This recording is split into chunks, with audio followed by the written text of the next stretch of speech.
Good afternoon, everybody, and welcome to Killarney Secondary School, the site of Super Saturday for the Vancouver Sea to Sky. We start our championship series today. It's Collingwood versus King George, a repeat of last year's championship game. Collingwood off the jump. Mojarati. Finnegan Murphy in and out.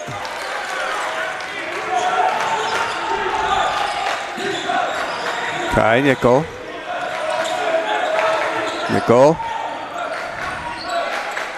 Just Shawa. Shawa off the ball screen. Guarded closely by McAdam. Into Comrie.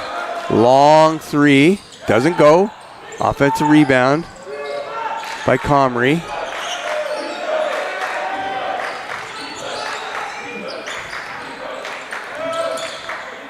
Trapping the ball screens here.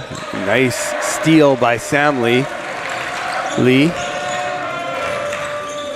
To Lee. Back to Sam Lee. Big three. Mojarati. And he hits it.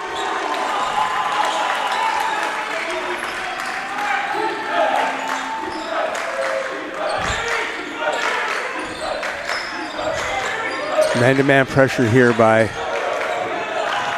Collingwood. And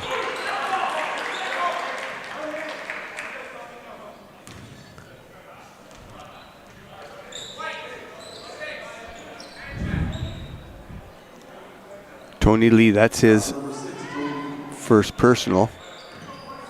Team foul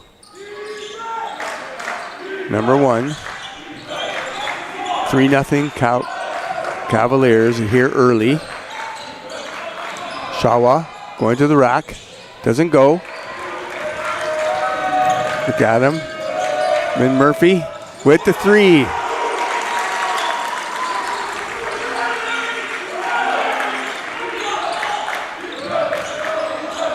Early 6-0 lead here for Collingwood. Shawa. Nickel. Guarded closely by Mojarati. Nice, strong move. Goes to the rack, looks for the dish. Timeout, King George. That's their first.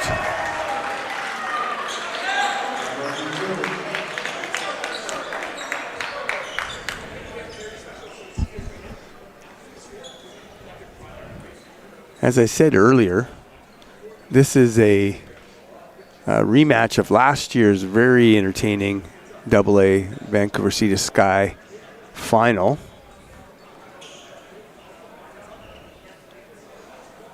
Collingwood's been ranked quite high all year.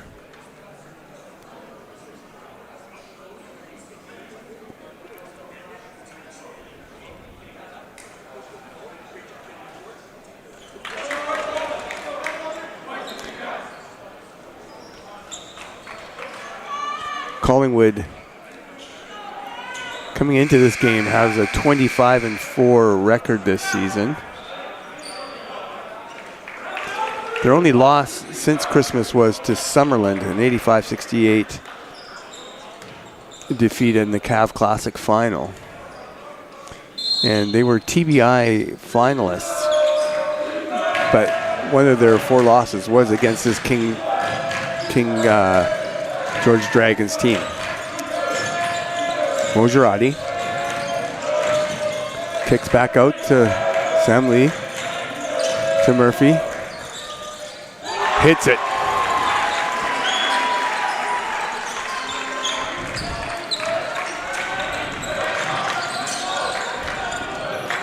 Collingwood loves the 3 ball.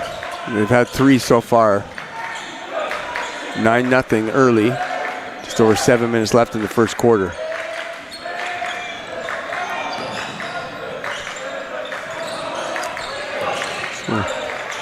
Shora He gets it to go. Nice runner. Shawa breaks the goose egg for King George, who look like they're in the zone. Nice pass from Murphy to Jake McAdam. Great play.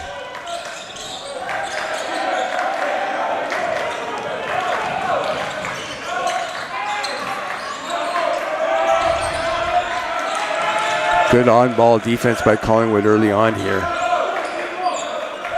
Every single possession going under 10 seconds for King George.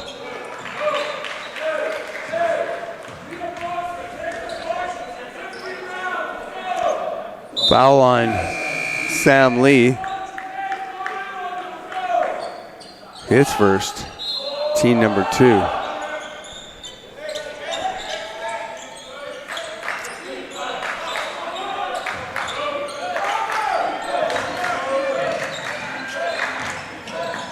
Puaka off the bat. Comrie on the miss, close miss. Sam Lee in the ball game. Harry Bell. Mojarati. Long 3 by Mojarati. 4 threes so far for Collingwood.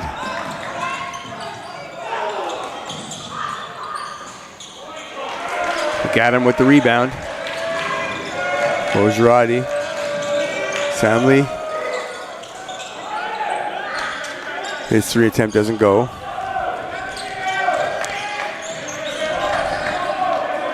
Nickel. Hands the ball off to Shawa. Looking for the ball screen. Going right down the lane. And gets the basket. Tough basket by Faisal Shawa. Mojarati doesn't go. Bell. Little runner and goes.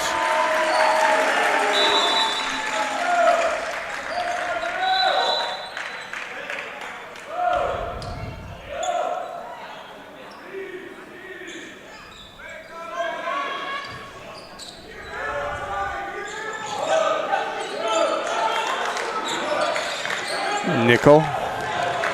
Carter looking to trap Collingwood.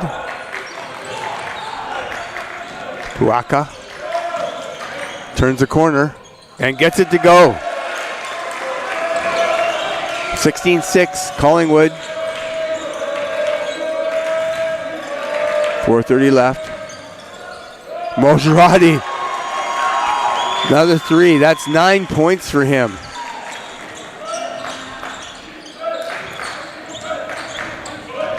Five threes in the first quarter here for. Got a block.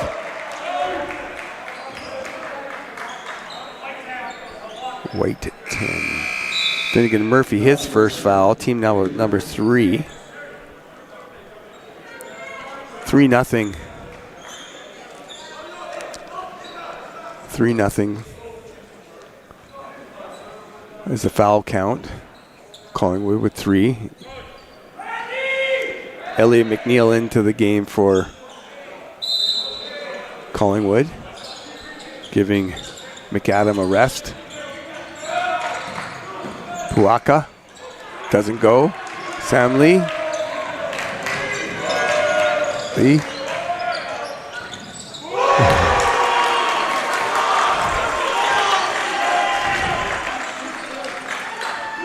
Harry Bell on that last 3.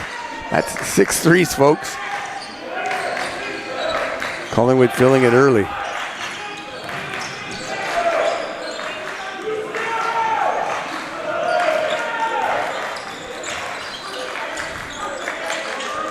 Shawa.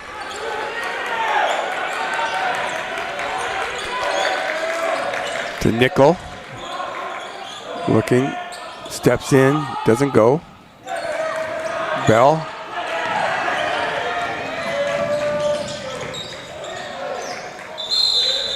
We have a jump. That'll be King George ball on the possession arrow.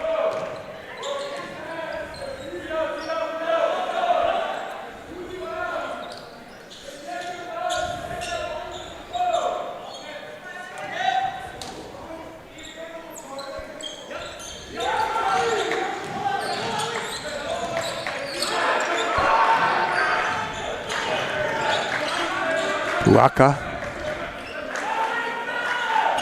to Nickel. Nickel. Little runner, doesn't go. To Mujahidi.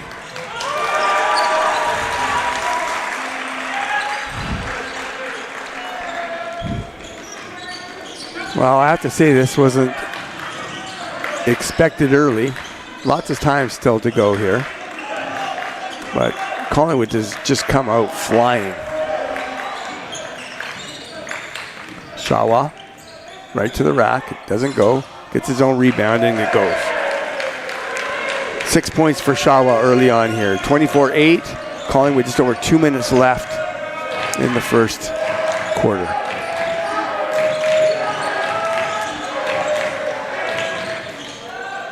Mojradi's long ball doesn't go. Why not take it? I think it's the first one they've missed.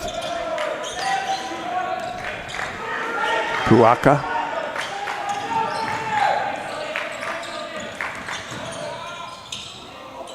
Gets the rim, doesn't go. Comrie. Out to Nickel. Nickel penetrates down the... Doesn't go. Elliott on the rebound. Elliott to Bell. Bell to Murphy. Boom.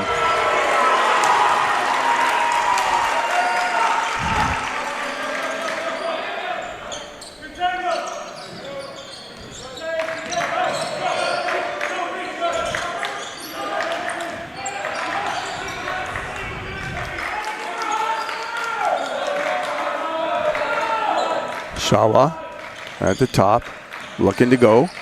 Crosses over, spins, and you got to travel.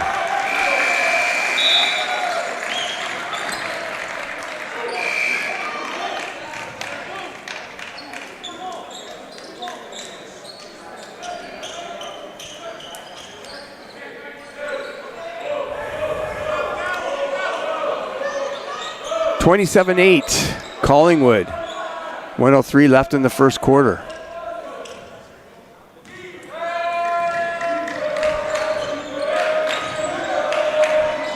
Lee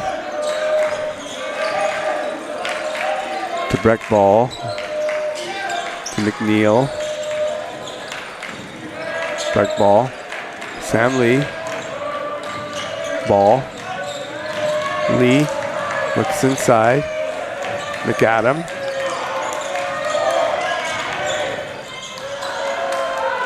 Penetrating block shot. Shawa. Shawa guarded closely by Ball. Bit of a size matchup there. Lee. Shawa looking for the three. Doesn't pull it.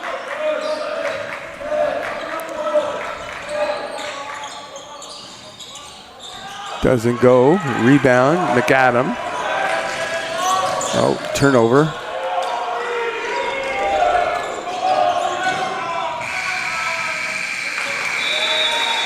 And the score at the quarter. It's Collingwood 27 and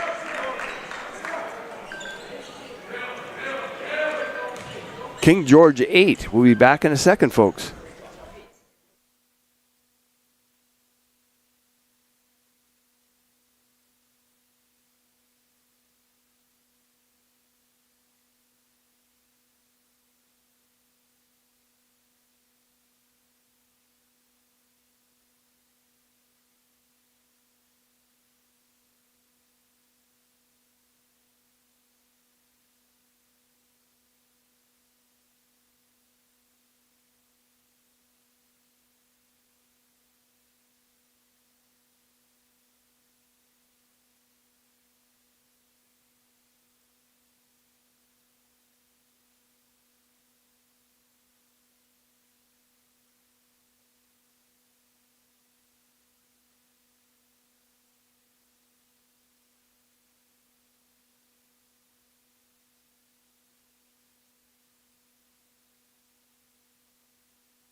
Well, if you were writing up a perfect first quarter, I think Coach Wong couldn't have written up anything better than a 27-8 lead after one quarter. That quarter featured 1, 2, 3, 4, 5, 6, 7 3 balls by Collingwood. McAdam back to Lee and turnover.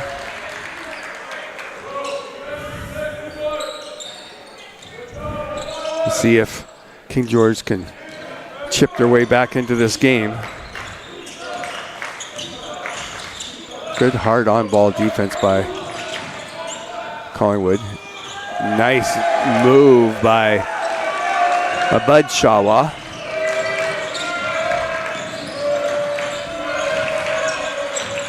Bell to Ball to Lee to McNeil. Good ball movement. McAdam.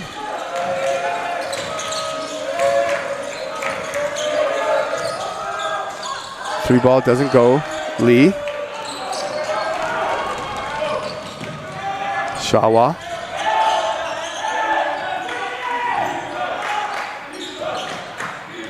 Shawa. Pulls it. Doesn't go.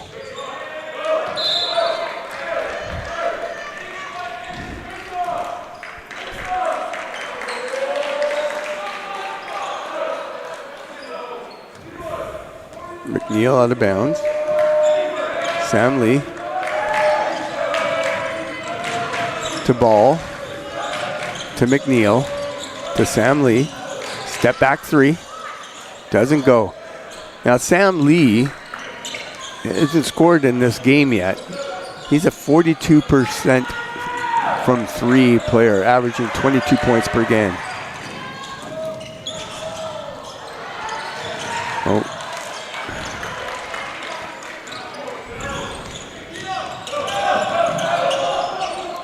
Puaka to Nickel. Nice play by McAdam.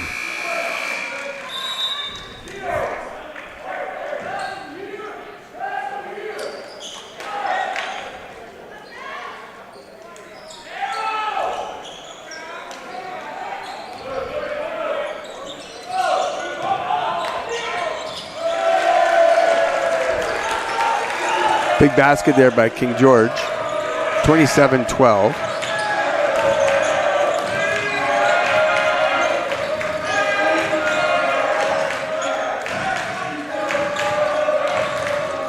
Mojarati. Nice little behind the hoop layup. Mojarati's got 13 in the first half.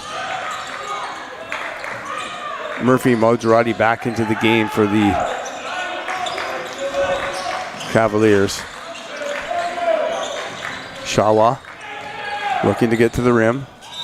And there'll be contact there by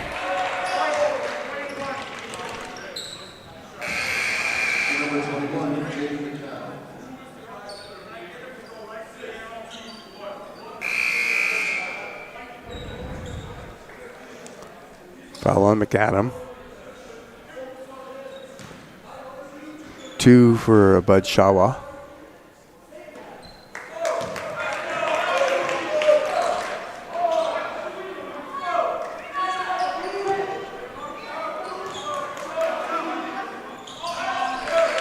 Makes the back end. 29-13, 16-point lead. Sam Lee. Binga. Over to Tony Lee. Doesn't go. Binga. Sam Lee. Looking for the ball screen. And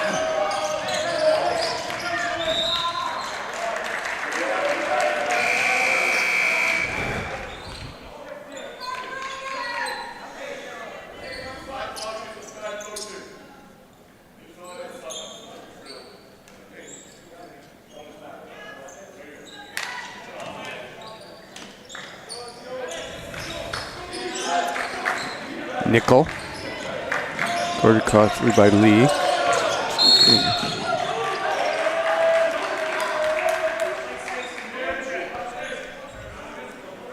That's 2 on Tony Lee. Second team foul.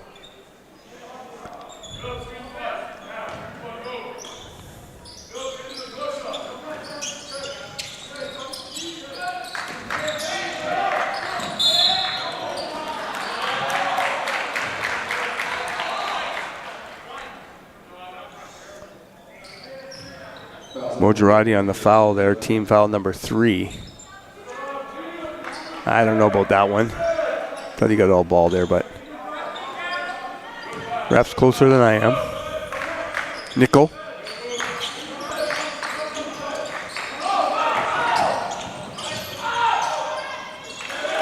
Nice basket by Comrie. 29-15. Lee.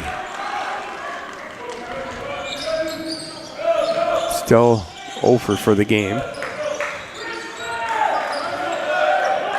Tony Lee, how about a Nickel? Shawa on the ball screen. Shawa, go to Carsey by Finnegan.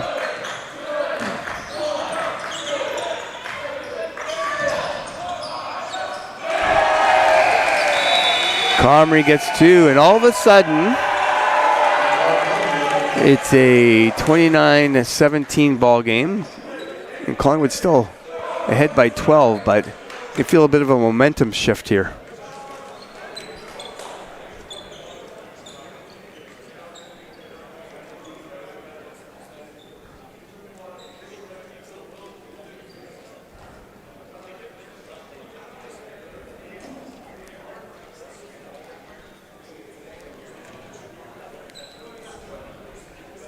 Championship Saturday continues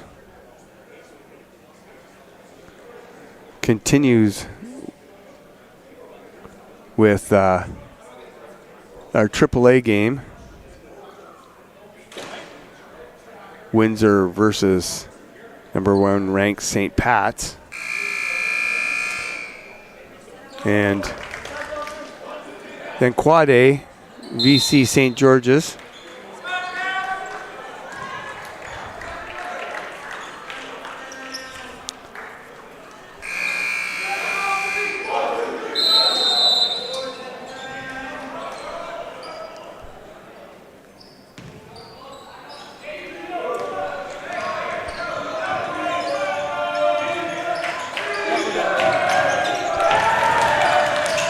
Mojarati.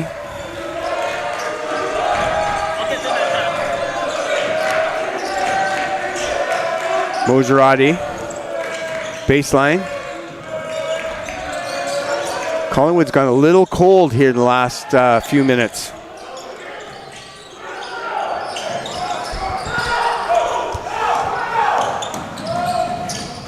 Puaka. For 2, it's a 10-point game. Cavs got way out early, and now, like you knew they would, King George is chipping away here. And Sam Lee still hasn't scored a point. Big 3 by Louis Dingra.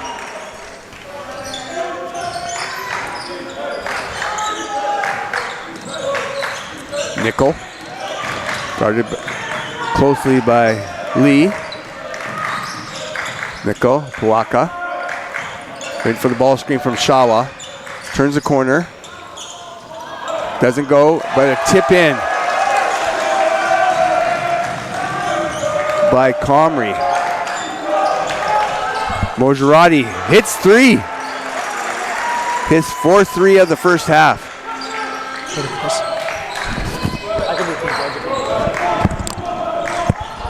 I can do King George if you want. There's points.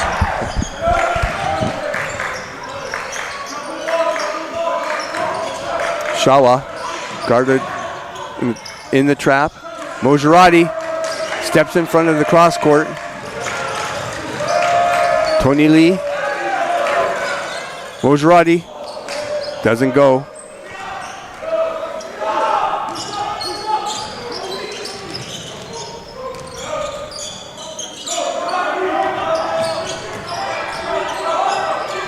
Shawa into Comrie. And that's a travel.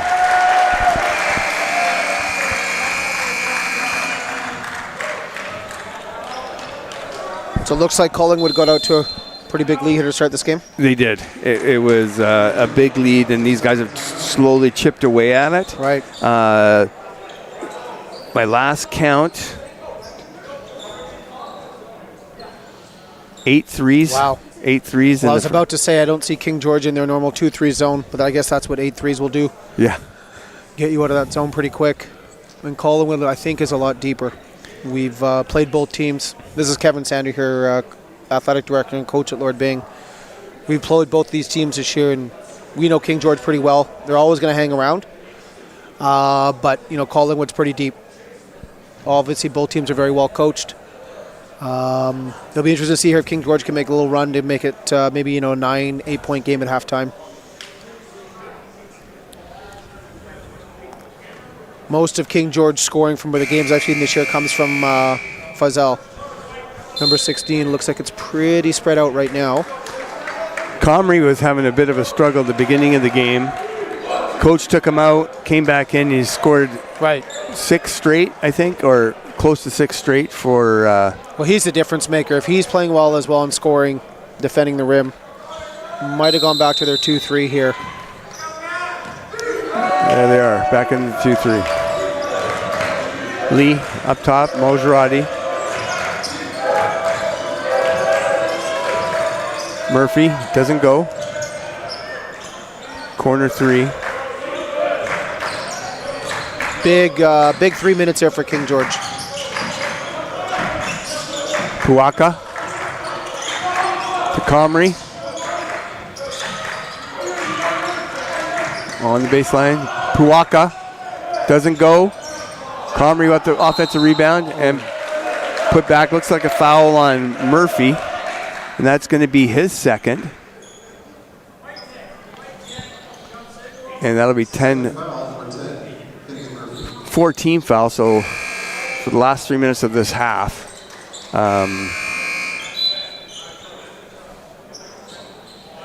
King George will be shooting on every foul.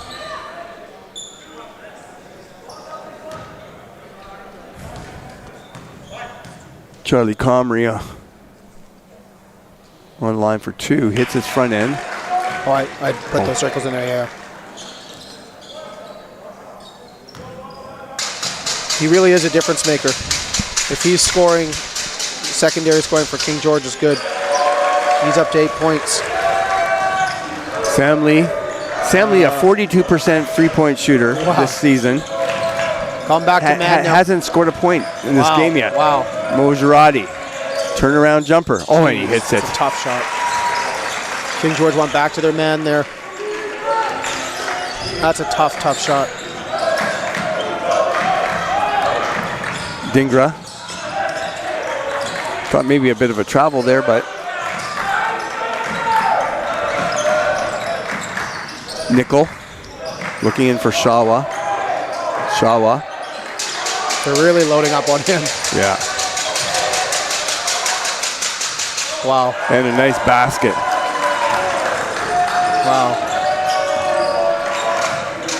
Mojarati's up to 18, I think, for my unofficial count. Lee. There it is. He knew he wasn't going to go over in this game. Well, to be up 15 and have him only hit 1 3 is good thing for Collingwood. Shawa. Puaka doesn't go. Lee on the rebound.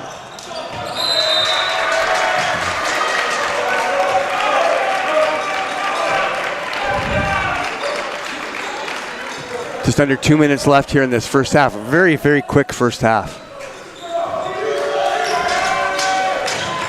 Mojarati. Come back to their 2-3 now. Corner. Dinga into McAdam. Oh, Got himself a little bit. Yeah, got him buried. Yeah. Shawa. Puaka. Doesn't hit the baseline. Bell to Lee. Lee over to Maserati. No left. Doesn't go. Minute left. 1 minute left in this very fast first half.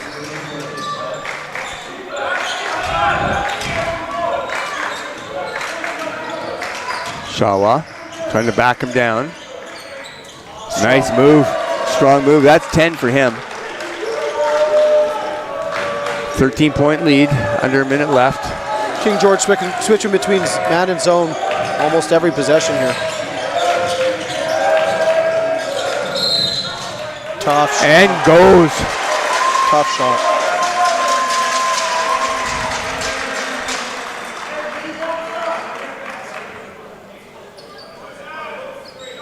Two, three.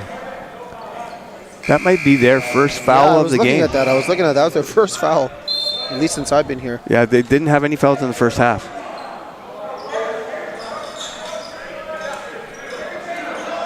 Nobody really in foul trouble. Tony Lee and Finnegan Murphy each have 2 fouls. Lee picks up the 3-point play. He's coming alive here now. Yeah, he is. He knew he would. Here comes a trap.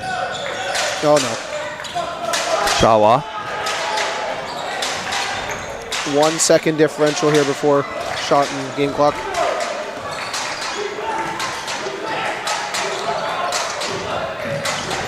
No fouls to give here for Collingwood. Nice strong take.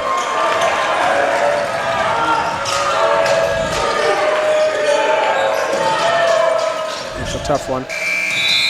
So a halftime score, it's Collingwood 43 and King George 29. It looked like it was going to be a blowout at the beginning of the game, but you knew King George was just too good to go away. But on the other hand, I think if I'm Coach Wong, I'm happy with a 14-point lead at the half. What interests me is that King George plays a very slow style of pace, and so when it's a tight game or they're up by a few, that works. When you're down 14, they're going to have to pick up the pace, and I'd like to see how they do that. But yeah, it should be a good second half. We'll be back in a few minutes, folks.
And we're back here at Killarney Secondary School for the 2025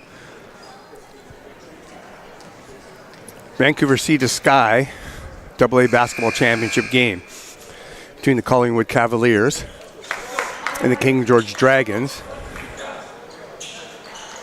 Collingwood up 43-29 at the half.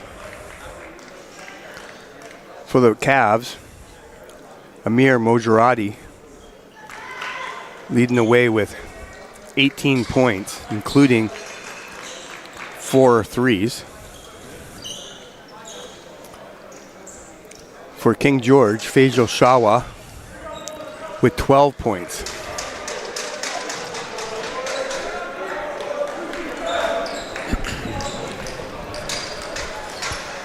All right, as I said before the break, it's very interesting to see how King George has to pick up the tempo here, as they're normally a team who likes to drain that shot clock. But down 14, it'll be tough. King George ball getting in, Mojarati. And a basket and steal right off the get-go. He's not an ideal start. Not an ideal start.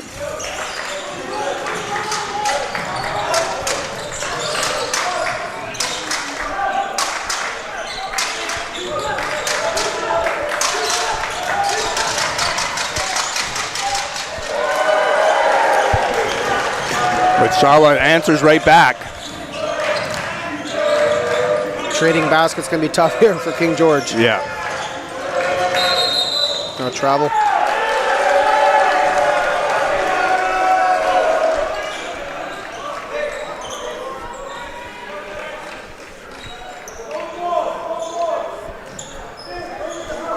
Not severe pressure here by Collingwood, but just enough pressure on the ball. There they go with the trap.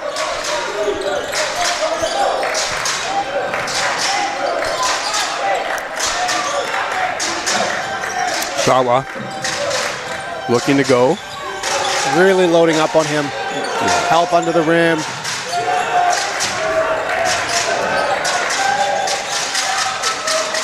Shawa doesn't go.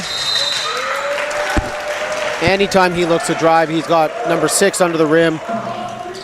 Also help on the weak side with number 2, so it'll be tough for him.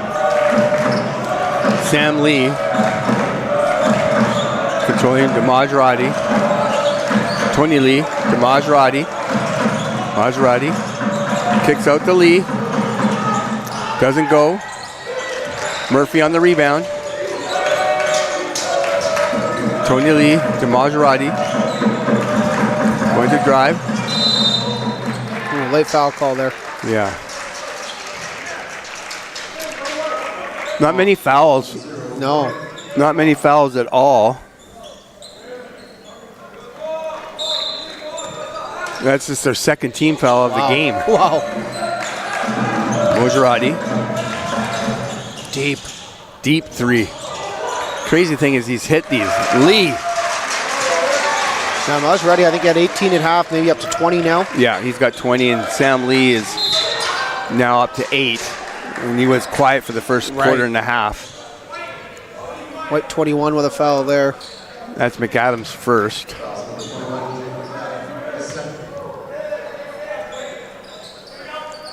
Relatively low foul count in this game so far. Nobody in real foul trouble. Tony Lee and Finnegan Murphy each have 2 for the Cavs. Comrie looking to back down Murphy. Nickel. Out to Shawa. And he gets it to go. The younger Shawa there. 5 for him. Murphy. Wow. And they hit it. That's his 4th? That's his 4th 3. And he just, quick trigger, didn't even think about it. Tough to defend that. Nickel. Guarded closely by Tony Lee.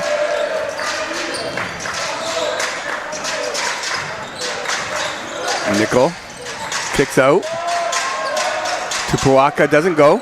Got him. Maserati in transition. 22 for him.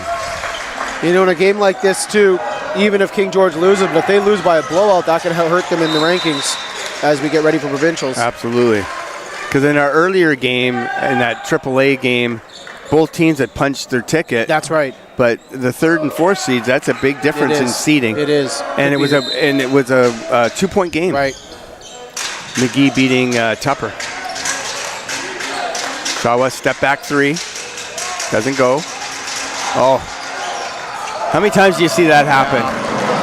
Unfortunate. Two guys went for the ball at the same time. Puaka cleaning up the mess there. Oh. Murphy. Again. I don't know what his percentage is, but he's hot 5 threes. Timeout, King George. 20-point lead. So, interesting. It's a 14-point lead, and then all of a sudden they come out with their similar attack. Yeah. I don't. Yeah. What do you call it? The 3-ball attack? Well, yeah. I mean, they're not even thinking about it, right? And I think that's the big one. They didn't go conservative. They just keep doing what they do. And the 3-ball, they're trading 2s and 3s, and that's why the lead's ballooned since halftime. They're just trading 3s for 2s. And it's interesting. I got some notes from Coach Wong, and one of their only 4 losses was to this King George team. Yes. Early in the season, and Finn Murphy and Sam Lee. So 42% and 46% from 3. Those are staggering numbers, right? I mean, for me, I'll even take someone shooting 35 at the high school level. 42 and 46 are staggering.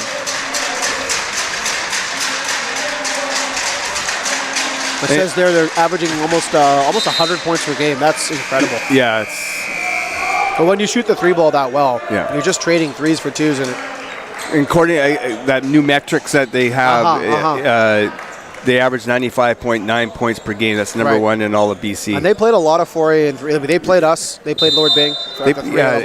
Andy plays everybody. Yeah. No, they've. He wants to be challenged. Right. Nickel. A little bit more pressure. Shawa, younger Shawa. Looking out to Nickel. And again, this is, like you're saying, you know, they're not really playing Shawa, going inside. Sure. Doesn't go. Gets his own board. Doesn't go. Ooh, late call. They've been doing that all day today. You know, if it kind of feels like they're... Did you see who got that foul? 6. Tony Lee. That's his 3rd. So there's a little bit of foul trouble. I think he might be coming out of the game here. Yeah. Shawa 5th. The older Shawa shooting 2. Breck ball coming into the game for him. One of the things I noticed when we played Collingwood too, when they go to their bench, it's not much of a drop off, and that was the difference.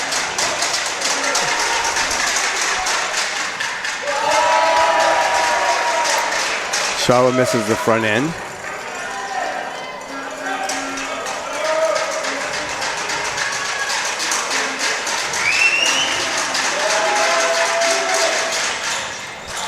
Gets the back end. 19-point game. Wow, this guy is... there's no defense to that. Nope.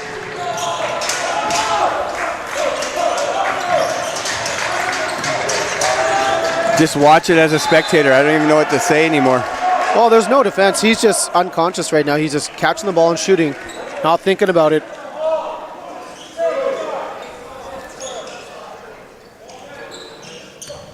Incredible stuff here by Collingwood. Right on pace for their 95 points they normally score. Which will be a feat against King George, because King George usually plays good D, and they slow the game down. Nickel driving baseline, kicks it to Shawa.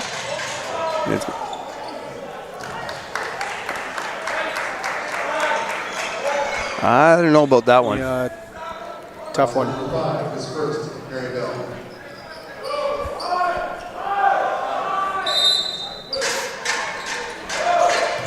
Nickel out of bounds.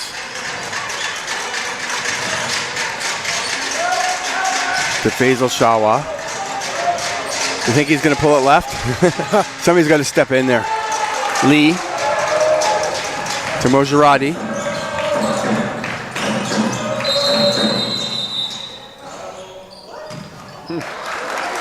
Where's the travel there? I didn't see a travel. Still a 22-point lead here. They've ballooned at halftime from 14 to 22. And Collingwood has 4 threes in the quarter.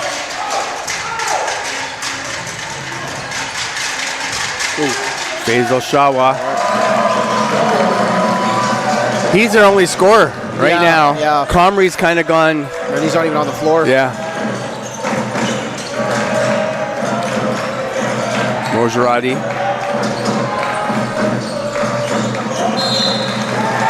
Turnover there. Well, the 20-point deficit. And, you know, King George has a few guys who can shoot the three, but I'm not sure if they have the depth of three-point shooters that Collingwood has to try to move this. So they're going to have to do it with twos. Younger Shawa. Nice take. Nice take. All right. Little mini 4-0 run, but then getting caught. That's, great transition off a made basket. Bell missing that. Shawa. Think he's going to go to the rim? So if he makes these, it'll be a 6-0 run. That's going to be the third on. That's the third on Finnegan Murphy. You know, well, that's the only way to stop him today, I think. Yeah.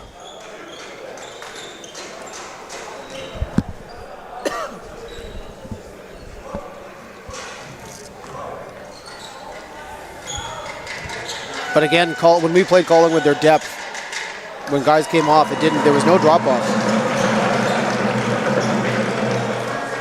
And we still haven't seen full Sam Lee yet. Right. But kind of their glue, Coach Wong was saying, is Jake McAdam, 21. Does all the dirty things, well, let me rephrase that. Not dirty things. Right. Does all the intangibles. Absolutely. Sam Lee. See if King George has one more run left of them here. All of a sudden a 16-point game. Yeah, they're face guarding one here. Collingwood into their bench a bit here as well. Mojarati. Pull up. That's a tough shot. When you start hitting shots, that baseline's so close down there. It is. That's a tough shot.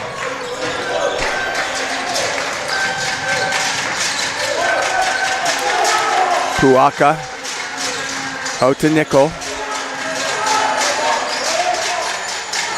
Oh, no. Come down Unlucky. with it.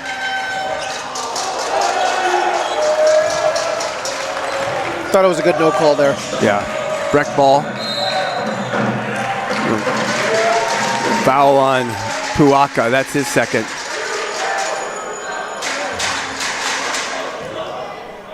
Again, the only third team foul for incredible. King George in almost 3/4 of basketball. Mojarati. You knew he was going to pull that. Doesn't go. Yeah, that's the way they play. I mean, some teams might say that's an early shot, but that's just the way they play. Shaw was going to try to get this to the rim. Gets the clear up, but you can see they're loading up everyone on the split line. There it is. Somebody's got to get there. Down to 16. Shawa. It's a Shawa show. Yeah, it's the main scorer. Their other big on still on the. Comrie's still on the bench.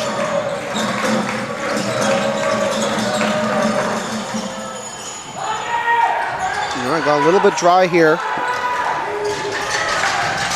Nick Puaka. King George is in the bonus. Well, they will be on the next one. Puaka to Shama. Let's see how Collingwood loads up here, because you know Shaw was going to the rim. Trying to clear out that side. Double comes. There it is. What a good double. Mojarati. I really love his game. Seen him back-to-back years now. Sam Lee. Yeah, he got it. There he goes. A turnover on one end.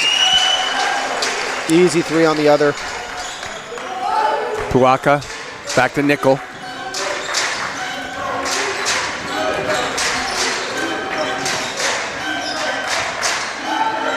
Nickel closely guarded by Breck Ball. Nickel hits it. I was just about to say, King George at some point is going to have to start hitting from the outside to cover in this lead. His first points of the game. I believe that's the first 3 for King George of the game. Yeah, it is.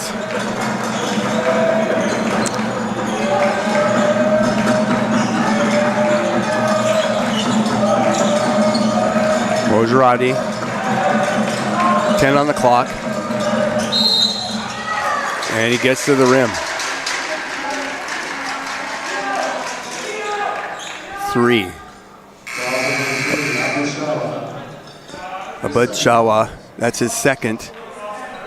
Team number 3. Mojarati on the line to shoot 2.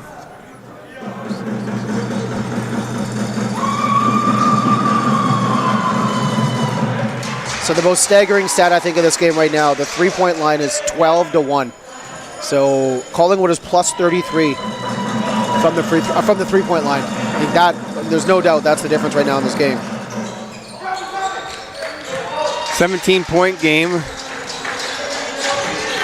1:30 left in the third quarter. This has been a very, very quick game. Not a lot of fouls. No. I'm glad to see, especially with a 3-man crew, right? Yeah, right. 3. Shawa, Abud Shawa that time. Quickly transition 3, and it's incredible. Just a staggering difference at the 3-point line. Coach Andy Wong's team playing like this new age basketball, right, where they're just throwing them up and hitting them.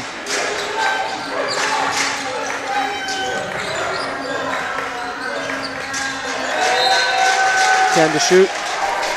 47.6. I guess you're a pretty happy camper, up 18. What were they at, 14 at the half? It was 14 and a half, yeah. 14 and a half, they're winning this quarter plus 4.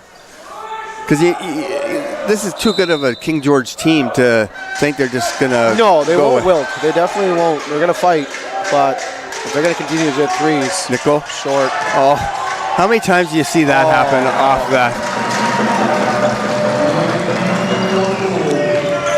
Yeah, it's tough on the air balls. You're expecting something to come off the rim. 16. Mojarati. Got him. Inadvised pass there. 5-second differential here. Oh, here comes Comrie. We haven't seen him in a while. No, have Has not. he played at all in this quarter? He played right the first minute, and they subbed him off. I think they're worried about him getting out to the 3-point shooters. That'll be my guess. Mojarati on the baseline. Kicks out to McAdam. McAdam to McNeil. They had a foul to give if it's on the ground. Is that 9? Yep, 9. He did have a foul to give. Both teams are in the bonus now. Shot clock, game clock, basically the same.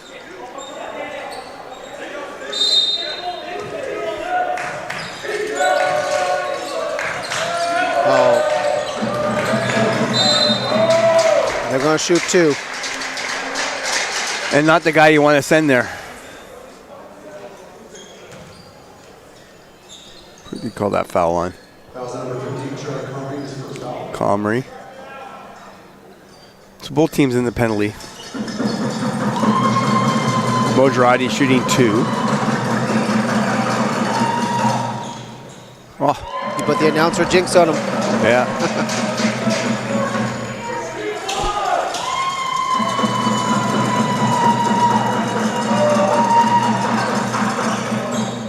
Mojarati hits 1 or 2. Up 17 now.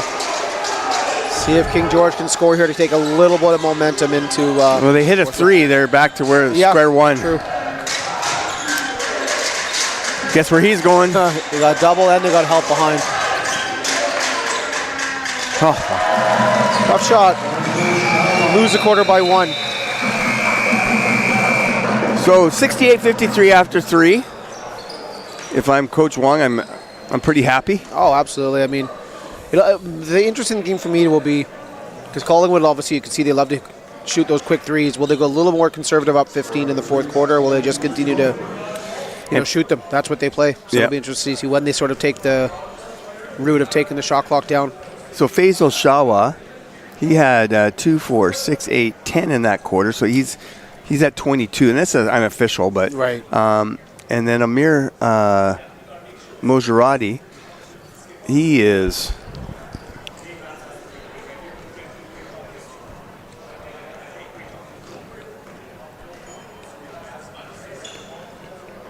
26. Wow.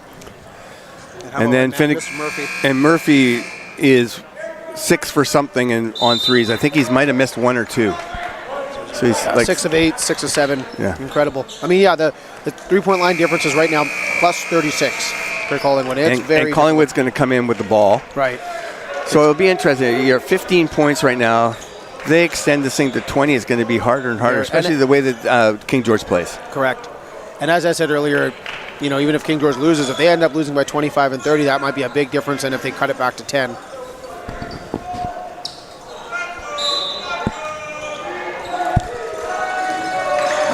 Sam Lee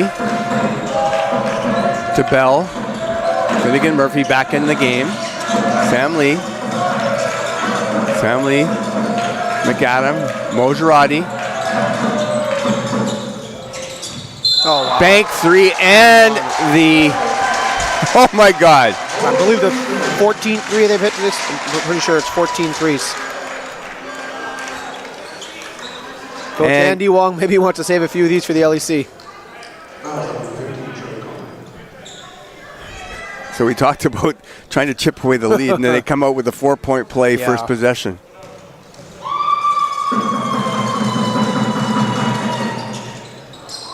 You know what? He's killing from the field, but he hasn't been as great from the free throw line. Maybe I should shoot their free throws from the 3-point line. 71-53. Again, I mean, King George just doesn't. They don't manufacture threes, and when you're down 18, it's tough. So we're back down to 16. Lee to Murphy. To McAdam. Why not, huh? Yeah, why not? He hasn't taken many shots in this game. Got 2 points. Comrie. I'll say this, Larry. It seems like a lot bigger lead, but it's only down to 14. Yeah, I know. I'd be a little bit scared of him Collingwood. Not a ton, just a little bit. Because plus 39 from the 3-point line, and it'll be only up 14. Oh, it's going to be his 4th foul on Finnegan. Might have just turned the shoulder there at the last second.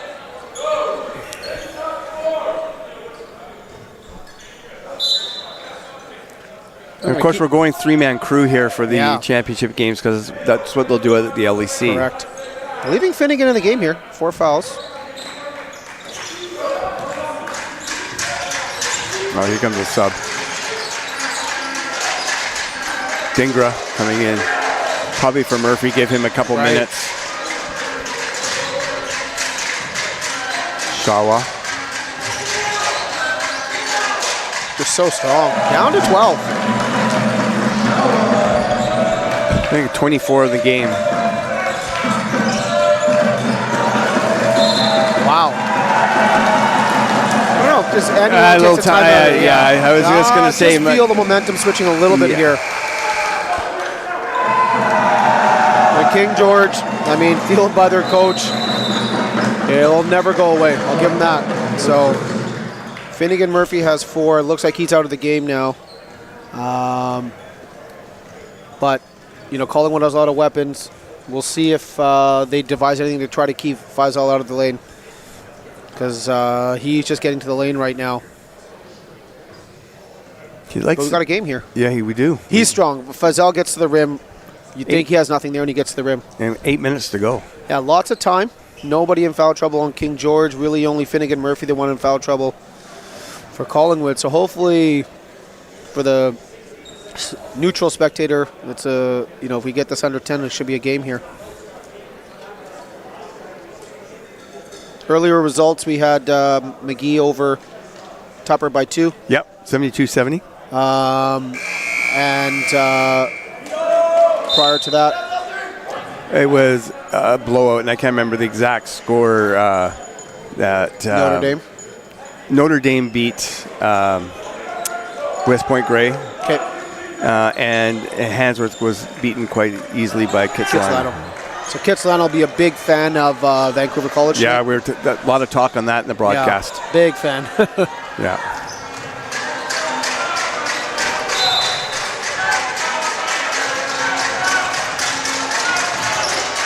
Nickel All right, down to 12. Here we go. to Boaka. Down to single digits on the shot clock. Yeah. Ooh, that looks pretty good from here. Big rebound there. See if they can extend again. Comrie back out of the game for King George. That is a tough. Oh, what a basket. What a basket.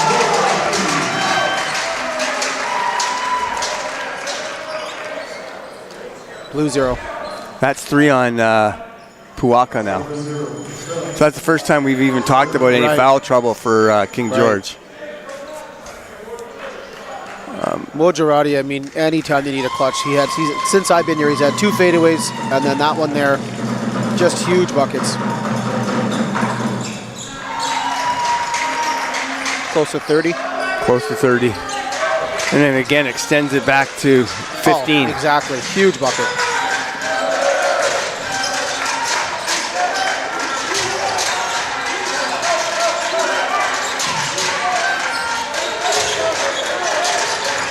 Puaka.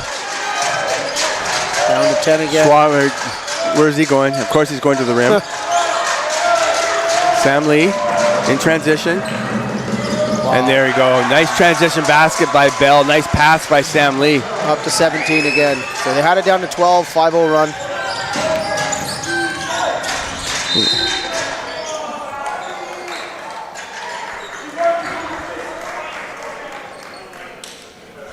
One. That's 2 on him.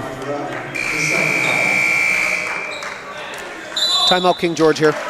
Yeah, you got to quick 5-0 run. Got to figure something out here. And King George doesn't go very deep into their bench. They go about maybe 1 or 2. Whereas, what have we gone here? We've gone 1, 2, 3, 7, 8, 9, 10 deep for Collingwood.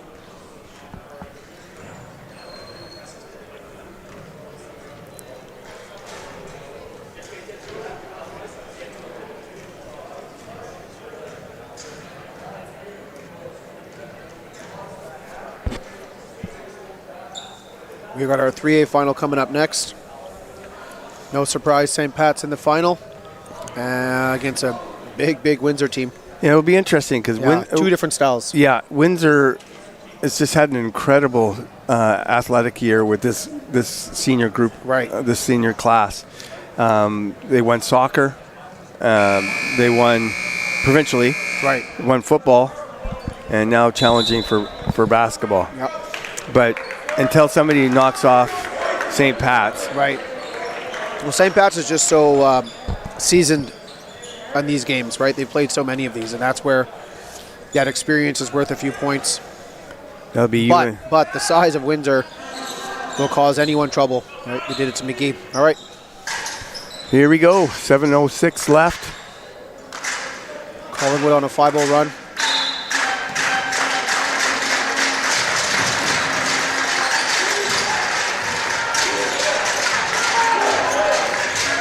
Nickel.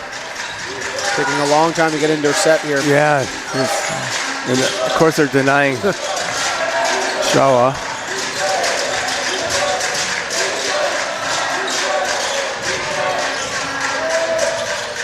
Long 2. Younger Shawa's made a couple nice plays. Lee, McAdam, Mojarati. No hesitation. Good rebound.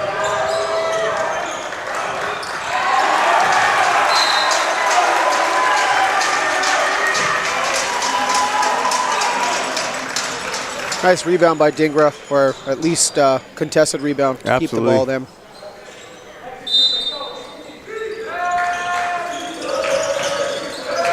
Lee.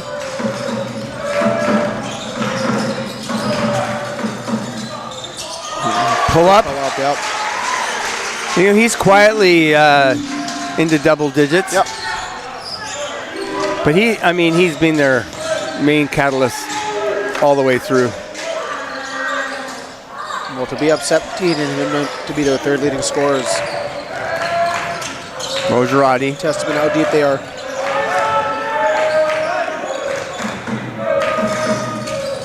That's a tough look. But he's made those. Yeah, I'm just wondering, at what point do you try and exactly? chew That's what a I little was bit. wondering. The only way King George gets back into this game is giving them more Quick possessions. shots, right. So, but you play a certain way. That's right.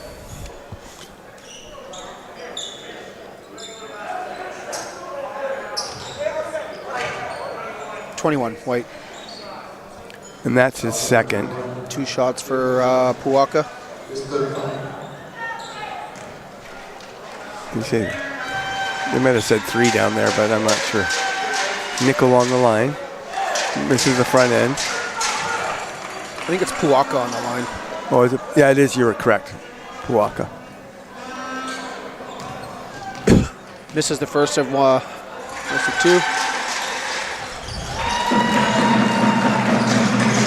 Down to 16.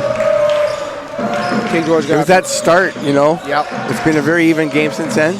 Sam Lee, again, we're very quick shots. 4 seconds into the shot clock. That was what I was saying at the start of the fourth. I would love to see how they do this. Wow.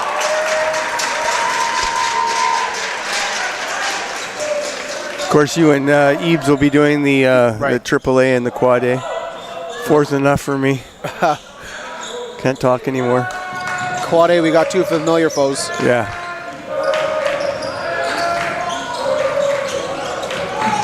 Sam Lee. Actually, they've taken 10 seconds off the clock. There we go. There we go. Mojarati to Sam Lee. Mojarati. Oh. 9 to shoot, single digits here.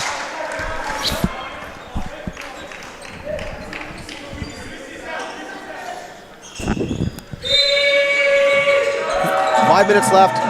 Down 16, you got 1 run. To Sam Lee. Oh, wow. Well, King George, let's see if they have 1 more run left in them. They have not been able to get it to single digits since I got here midway through the second, so. The move's got to be made now. Absolutely.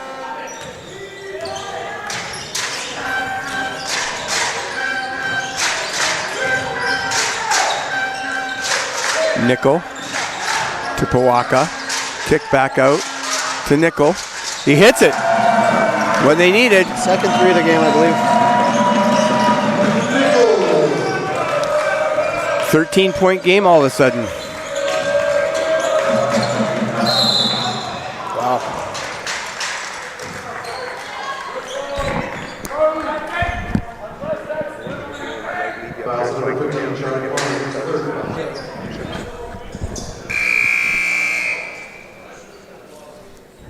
So Collingwood's a workhorse.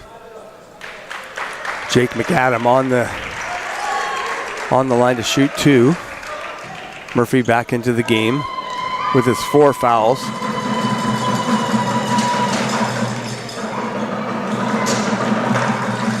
I'm just fascinated as a coach how Collingwood continues to play their style.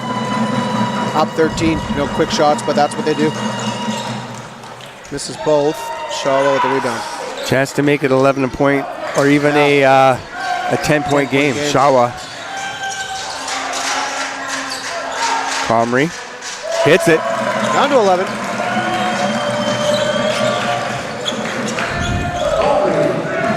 Mojarati. Wow. Wow. That's what I call an SBS, and I can't tell you what the first S sounds, but sufficient is the second 2. Right. Comrie.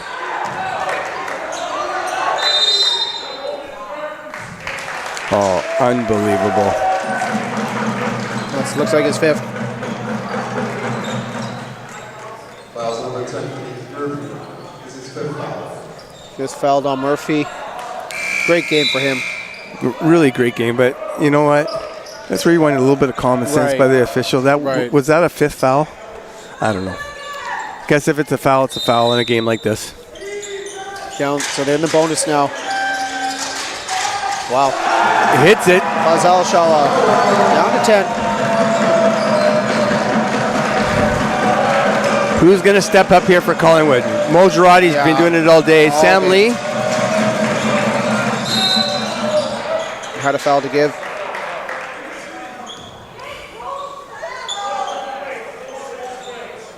I think that's on Shawa. His first. His first. Fouls number 16, Fazal Shaw. His first foul. Both teams in the bonus now.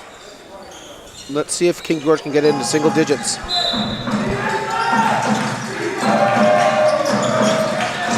Oh, wow.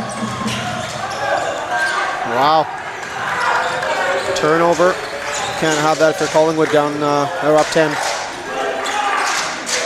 ISO. No, charge. Once he lowered the shoulder, he was going to be in trouble. Second one on Shawa. And team control, of course, so it's no shots. Yep. Yeah, once he lowered that shoulder, he was in trouble.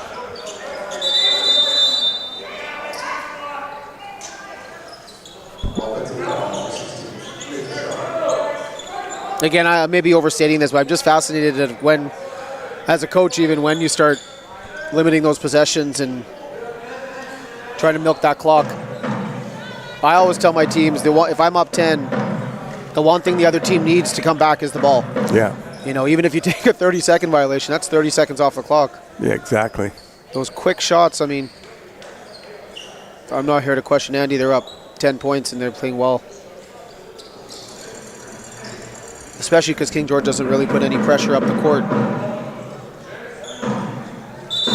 So not a shooting foul because it was on the offensive end. But both teams are in the bonus. 3:20 left. 80-70. What was an 18-point game, I guess? True. Yep. Now down to 10. They're doubling Mo Girardi. Mo Girardi. Another quick shot.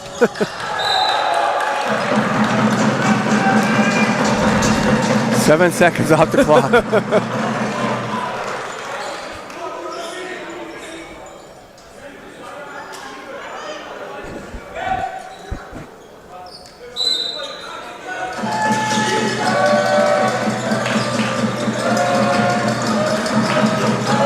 Lee. All right, now Andy tell him to milk some clock here. Lee coming off the ball screen. Rejects it. Goes baseline. 8 to shoot. Dingra. Great rebound. Chance to make it single digits for the first time since the first quarter. Yeah. Nope, doesn't go. Comrie. Wow. And he goes. All of a sudden, we got a ball game. 8 points. Two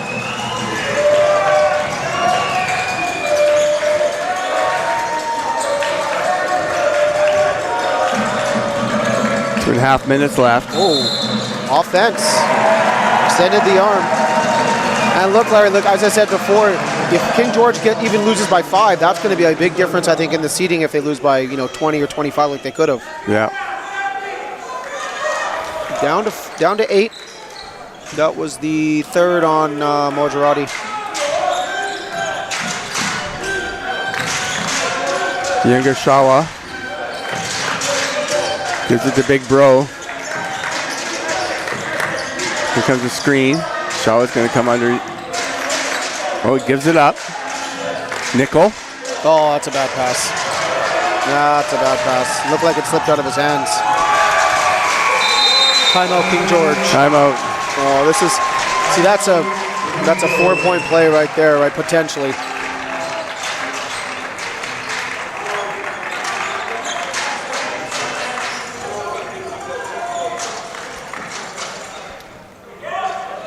I believe Collingwood has 2 timeouts left and King George has 1. I believe so too. Oh no, they're saying 0 and 2. Mike, I think it's 1 and 2 left. 1 and then 2, yeah. That's a big bucket there. That's a big turnover. But I mean, that's the thing. If you bury yourself in a hole like they have, you have to play perfect basketball down the stretch. Collingwood crowd pretty vocal here, sensing another AA zone championship. 34. Wow. For Mojarati. A lot of times it's the timing of those buckets. His buckets have been just backbreaking. Yes.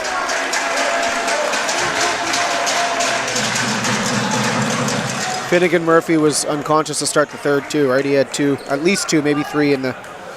Yeah, I think it was 3. 3 to start the third, which extended that lead. Here we go. 2:03 left. Clock will stop on makes after 2.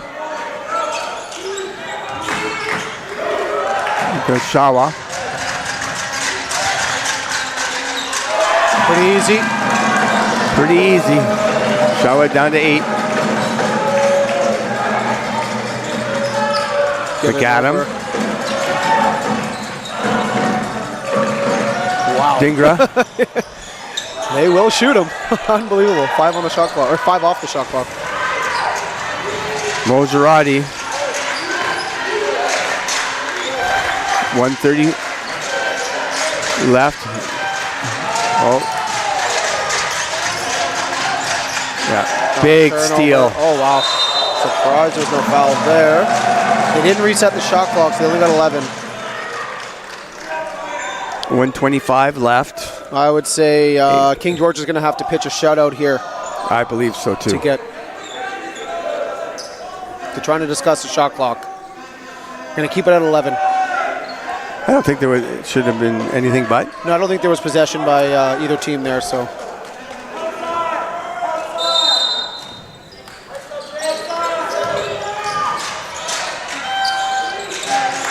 Gonna need that. Wow. Oh! Down to 5. All right.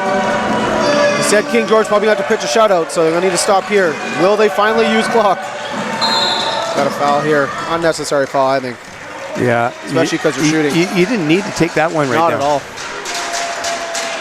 It's now a 2-possession game. Now it's going to be a 3-possession game if he hits both of these easily. Foul number 3 on the shot. His third foul. Goes on 3.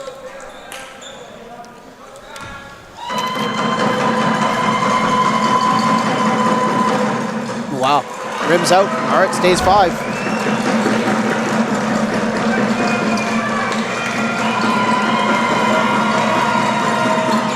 One of 2, down to 6. Still a 2-possession game. Collingwood extends their pressure a bit. Oh. That's a backbreaker. Yep. That's a backbreaker right there. 36 for him. Unnecessary behind the back dribble. Nickel. Wow. Where are these threes being? Down to 5 Show again. up. Not foul. So they're going to start fouling early.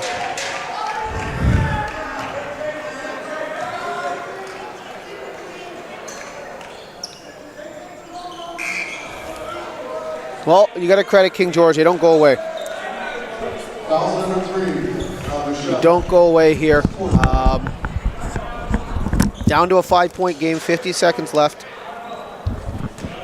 Sam Lee at the line. Sam is quietly up to 13 points. So he hits front end. Up to 6-point lead. I believe King George has a timeout left. Let's see if they use it. Up to 7. All right, no timeout called. 7-point game. Denying Wiesel. Get it to him on the pick and roll. They got a guy under the rim ready for him. Shot missed. Got Mojahadi on the outlet. And now it's up to 9.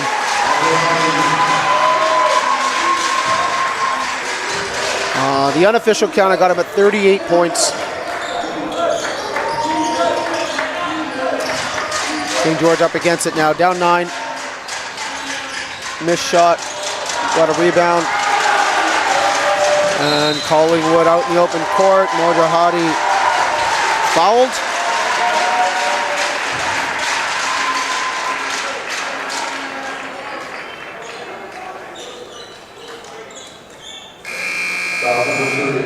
He's up to 38 on the game. If he hits both these, he can get up to 40. Really the difference maker in this game. Him and Finnegan Murphy. Murphy who hit 1, 2, 3, 4, 5, 6 threes. The difference in this game, right? I mean, King George hit some threes in this fourth quarter to close the gap, but I believe the gap's at plus 30 right now from the three-point line, and it's hard to overcome that.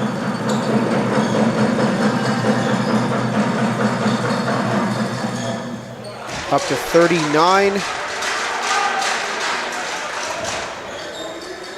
Collingwood moments away here from capturing the 2025 Sea to Sky AA Championship. And up to 40. 40 points for Mojahadi.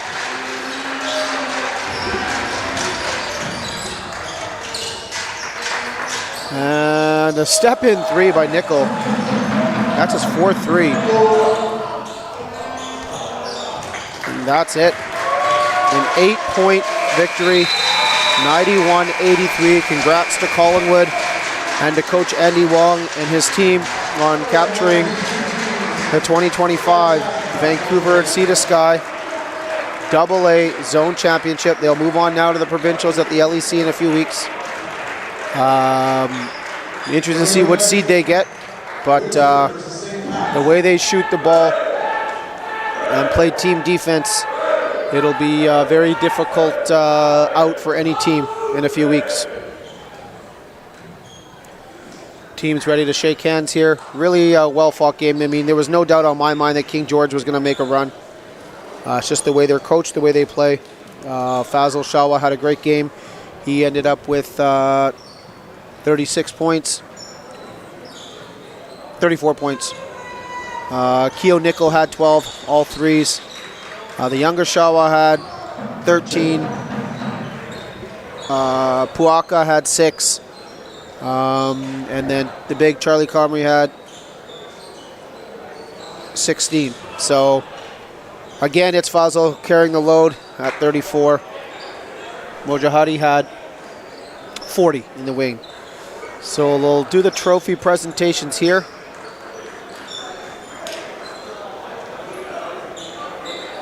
Our next game reminder, our 3A final.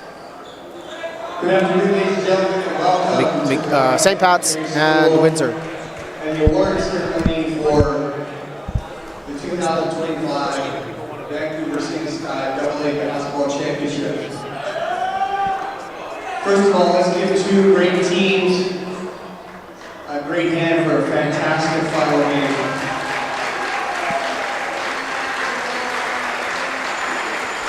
Both these teams will advance to the provincial championships at the LEC Langley Event Center March 5th to 8th. Just before we get to our short awards program, I'd like to make a few thank yous. First of all, I'd like to thank our host sites, Collingwood and Notre Dame this week. Thank you all the staff and students at those schools.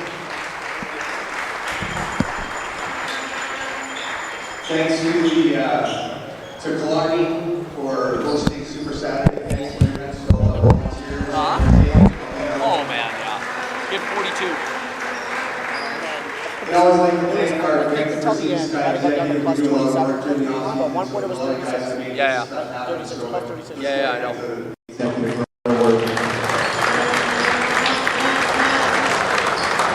And most importantly, I think the players, please give a hand to your parents. You guys don't get to do what you do unless you have great parents supporting you. Here making our presentations is Ryan Tanami from our executive committee, and we'll be presenting the championship trophy and banner to this year's champions, Collingwood.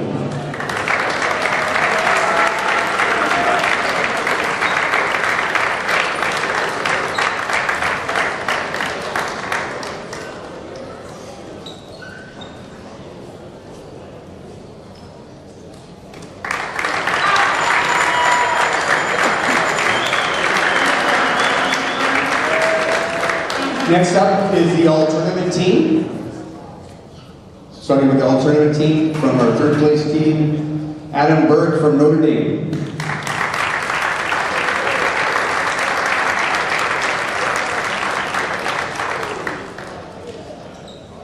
From Collingwood, Jake McAdam.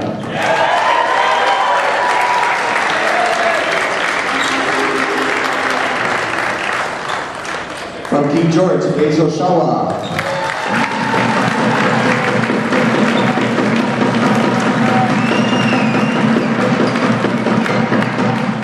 From Collingwood, Sam Lee.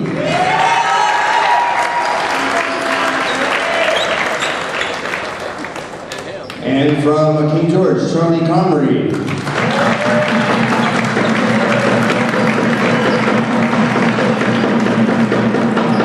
And our final award, Most Valuable Player of the 2025 Vancouver Sea Sky AA Championships, from Collingwood, Amir Mojirani.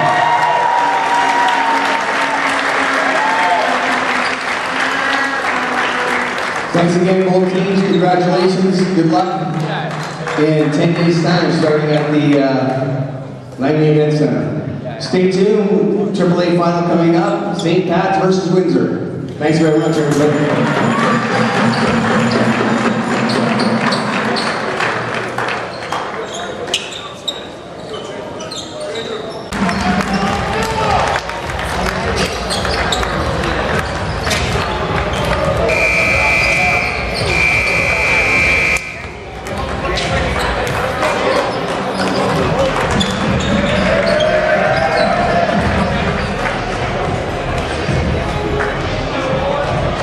Coach, what do we look forward to today? Well, I mean, both teams have already qualified for the LEC, but this is, I know, a big game for both teams in terms of their seeding. Talking to Coach Knapp before the game, they're obviously gunning for that number one spot. They took a hit last week, or 2 weeks ago, sorry, losing to Wellington. But, being the Vancouver Sea to Sky number one, I think will hold a lot of weight. So if they win this game, they put some pressure on the seeding committee to make them one in Windsor. I mean, they beat McKee the other night. They've been in the top 5 for most of the year, so that'll be another big opportunity for them. And if they can take down St. Pat's, that will hold a lot of weight when they get there as well. So, is it safe to say that Windsor is a bit of a sleeper team? They had a good grade 11 group last year. We played them. I definitely think so. Obviously, when you look at these two teams, everyone knows St. Pat's. They've had such a good run here over the last 5 years. Whereas Windsor, definitely I would say sleeper, but as I told McGee the other night, you don't want to sleep on them. They are big and they're physical. I'm going to mention this a few times tonight, but two very different styles tonight. Yeah, of course, as we know, St. Pat's trademark is their quickness and their speed and their fast break, and they're getting up and down the floor. And they usually do a very good job of combating the larger teams with their intensity and their hustle. So they're going to want to probably push, whereas Windsor's probably going to want to be a little more under control and take advantage of their size. St. Pat's plays their style, and they make you sometimes get into their pace. But as I was saying to Coach Knapp before the game, I think one huge advantage they have over the next few weeks is they've been there, right? They play in a lot of big tournaments, spotlights on them, so that's probably worth a lot of points. All right, we will now go to our game announcer for the starting lineups.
Well, I'm wondering if we have people here at Killarney who will be taking those vuvuzelas away Right.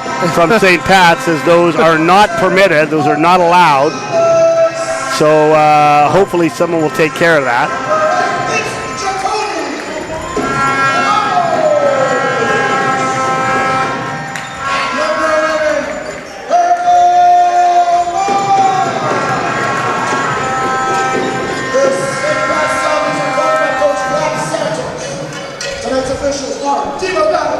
A big lineup here for Windsor. See what they do offensively to try to make use of it.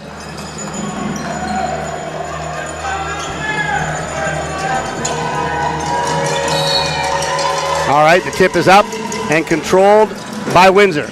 Oh, that's an over and back. Oh, Yes, yeah, sir. yeah. Yeah. Quick mistake early by Windsor.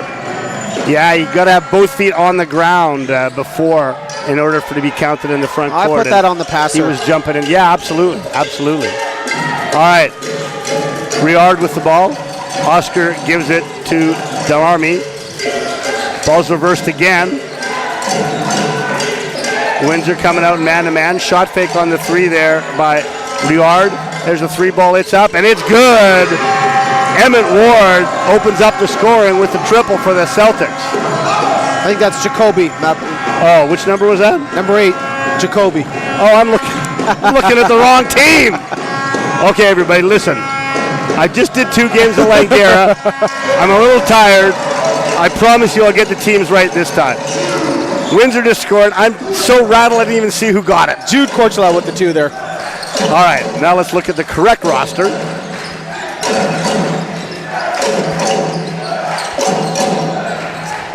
Baseline drive by Joanna. There's another 3 ball. And it gets over the front rim and it drops for Metalibos. Well, they open up with back-to-back threes. All right. Same person. Riard with the ball. Reverses it to Ward. Ward reverses it to Chung. They're going to go inside. Now they're going to go back outside. Drive, spin, left hand. And our first foul of the game is on number 11, Joaquim Duramsey. And it will send it will send Emmett Ward to the line.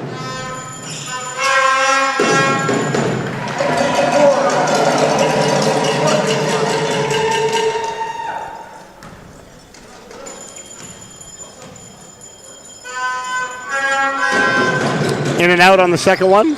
Rebound taken down by Mai. Corner 3 is up. Wow. Count it! Arkansas, and they open the game with 3 straight triples. They play their style, right? They spot up in transition. Little horn set there with the high screen.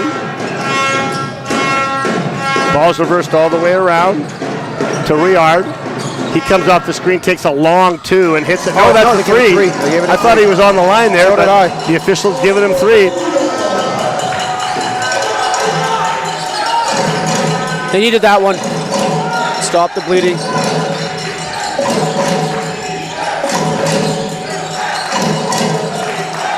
Joanna almost slipped there. Reverses it to Mai. He drives and looked at clean on the ball there, but he got him on the body, and that'll be a foul on Lucas Chung.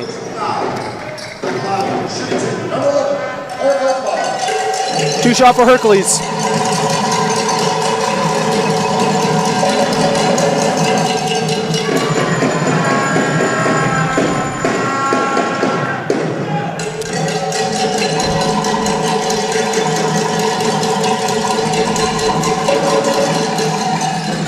Second one is missed. Rebound taken down by Taylor. Chung will bring it up the floor. Little elevator screen there. Wasn't open. Ball's kicked back out. Wide open 3. Way off the mark was Chung. Rebounded St. Pat's. They're going to come back. Because what they like to do is run. Nice block inside there by Sachter.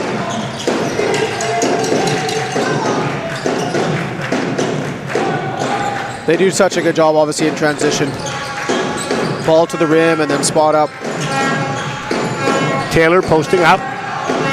Kicks it back out. Chung passes up the 3 and almost turns it over. Does turn it over. Really nice job there to come to a jump stop to draw that contact. First foul on Ruard. I'm interested to see early on here, Ebbs, how St. Pat's is playing Windsor in the post. So Perrin Taylor can do a lot of damage with his size, and they're just digging down on him, caused a turnover there. So obviously St. Pat's willing to live with that kick out 3 because they're digging from the strong side. Yeah, for sure. And it also looks like they're trying to push him out a little bit, not let him get too deep. Right. Windsor taking the first timeout of the half. See what adjustment they make. I mean, St. Pat's has 3 threes, so 9 of their 10 points coming off the 3 ball. And that's the way they play. When we just saw a AA game here where Collingwood did the same. They outscored King George.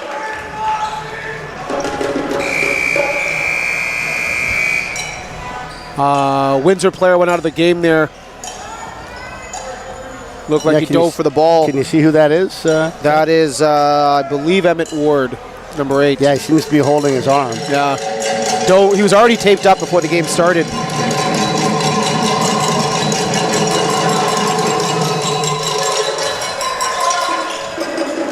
Number 7, Arkin Solis. This is the first of 2 free throws. He already has a 3 in the game. Solis is good on the second one. 11-6. 6:54 to go here in the first quarter. Again, love to see how they play this, the big. Again, another double high set they're going to run. Little UCLA cut there. There's the ball screen. Chung with a pull-up. Count it.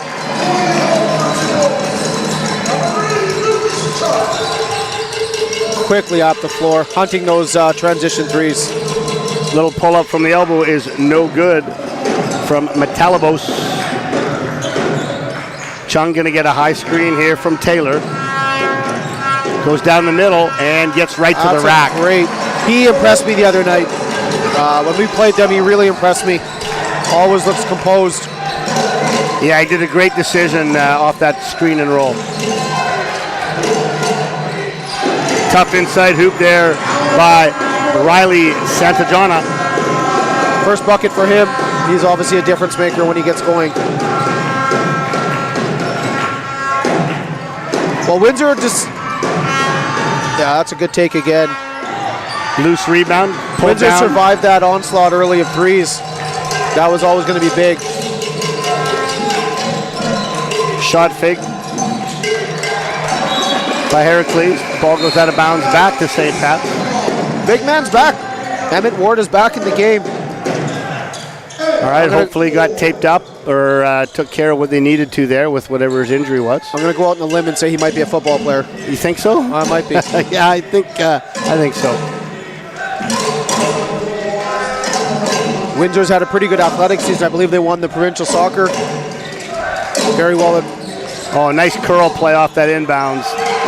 Good finish there by Jaden Kwan. Those inbound plays, Ebbs, they just steal you 2 points, right? Yeah. And then, in a close game like this, all right, finally get the ball on the block, ready to double him, right? And then that's going to be a travel, yeah. They're sending that double from the backside.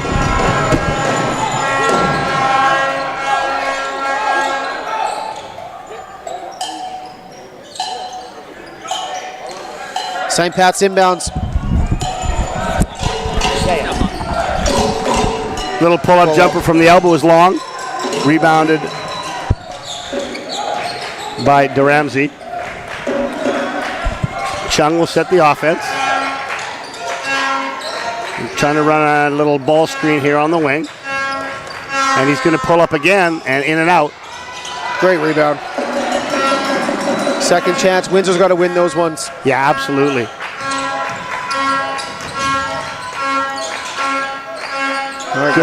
Good deep position that time, but he misses the jump hook, but he gets after it. Great job. Looked like he got fouled there too. Oh, Windsor's got to make use of that matchup. Good finish by Taylor and good persistence to follow that rebound. Corner three is up. Well challenged there. Great rebound. Big rebound by Riard. Chung. And that's going to be an offensive foul, yeah, for sure. That's his second, I believe. That's a big foul because that's who runs Windsor's offense. Just when I said he was making sound decisions, that one there. Yeah, you just can't leave your feet in that situation. You got to come to a stop. Can't afford to pick up an offensive foul there.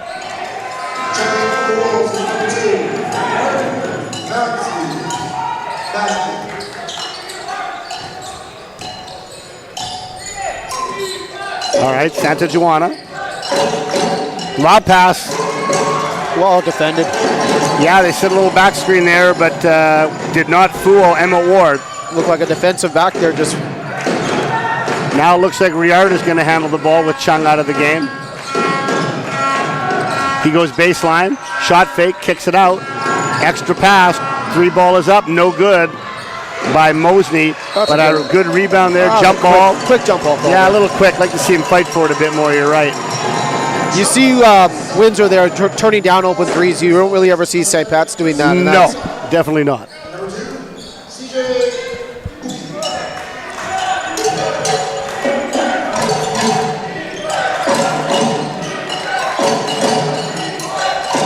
Three ball is up and hits the backboard at the top and almost dropped, but no good there by Kwan.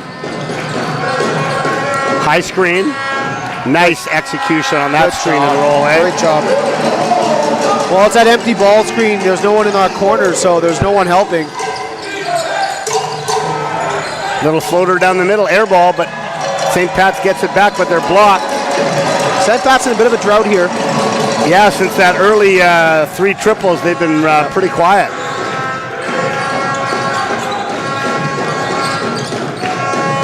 Riard being guarded very closely by Santa Juana. Shot fake by the big man there, Ward. He takes it. Long two. That's 6 points for Taylor in the first quarter here.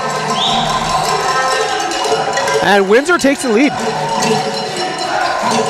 Ooh. Yeah, showing good composure after getting down to those early threes. Kwan almost lost his balance. Gives it to Matt Talabos.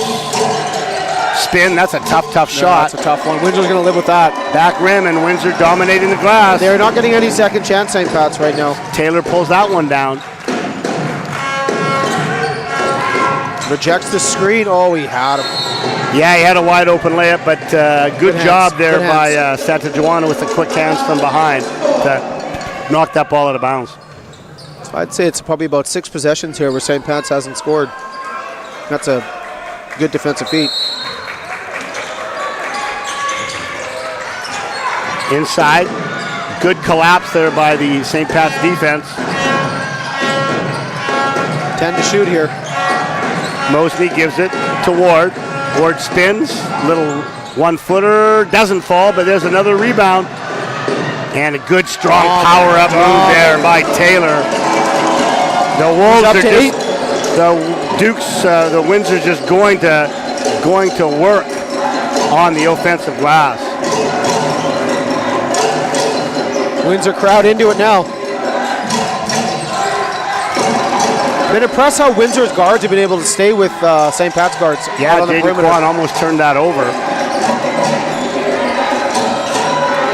Another tough fadeaway shot, way off, and rebound Windsor again. I was really impressed how they kept him out of the key. All right, Riard being guarded closely by Santa Juana. He gets all the way to the rack, and one, count that! And after being down 9-4 early, this is unbelievable. Windsor has gone on a 16-6 run here. I thought it was so important they were able to withstand that early onslaught.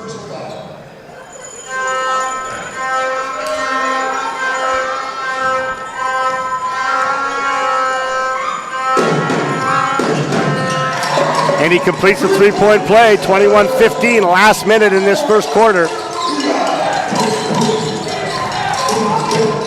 And a block inside by Ward. Going away. Wow. Or sorry, that block was by Taylor.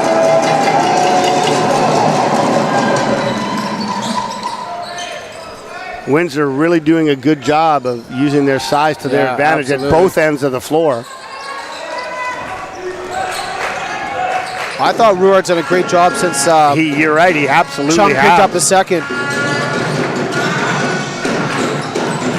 Okay, ball's back to Ruard. There's the screen with Ward. Little lefty pull-up, no good. And there's another rebound and a foul. I Just tell you what, Taylor is just going to work down there, and St. Pat's has no answer They for don't. him. I don't know what you do. People aren't going to grow over the next 2 hours. Yeah, when you're a smaller group like that, you got to just box out further. You can't box out right under the hoop. Nope.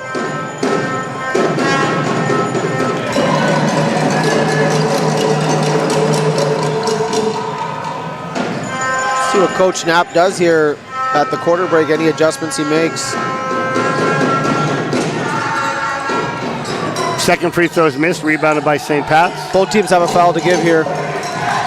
Santa Joana for 3 out, no good, as Quan missed that one, but they are rare offensive board, but there's a turnover. Oh, that's a good play. And smart move, hold for one play. shot here. Oh, well, maybe not. Oh, that's a tough yeah, one. that's not a good decision. He just, And that's also his second. I think just let the moment get a bit above him and had to pull that out and go for one. Instead, as you said, it's a second foul. So both him and and it's a Chung. turnover Yeah. and giving St. Pat's a chance to score. Inexperienced play there. You know, the flip side of that, they hold for the last shot. Worst case, they're out 7 points up. Exactly. All right, we'll see if St. Pat's can take advantage of this. Riley Santa Joana is going to hold it probably till about 10 or 9 before he makes his move. No fouls to give. He's got to go. There's only 5 seconds left. He's got to go. He falls down, does get a pass out. 3 ball, no good. I really think a few things. I think St. Pat's knows that Perrin Taylor's waiting at the rim, and there's not a lot of layups for them, so that's causing issues. Obviously, the rebounding we've talked about. Well, and I think what the St. Pat's guards need to do is, if they are getting penetration, instead of penetrating to the rim, they need to pull up from 12, 15 feet. No one does that anymore. Well, I know. It's very old school, but no, you're right. Because if you get too deep, it's right. Then you get too deep, and you don't have your passing angles, and the shot blockers are there. Now, the only thing concerning, I have a great quarter for Windsor. The only thing concerning for them is the 2 fouls. Right. Especially on Chung and Ruard, right? Because their 2 ball handlers. Those are their 2 primary ball handlers, so those guys are going to have to stay out of foul trouble. Don't think St. Pat's has many fouls. I definitely missed one, but we'll get an update on that.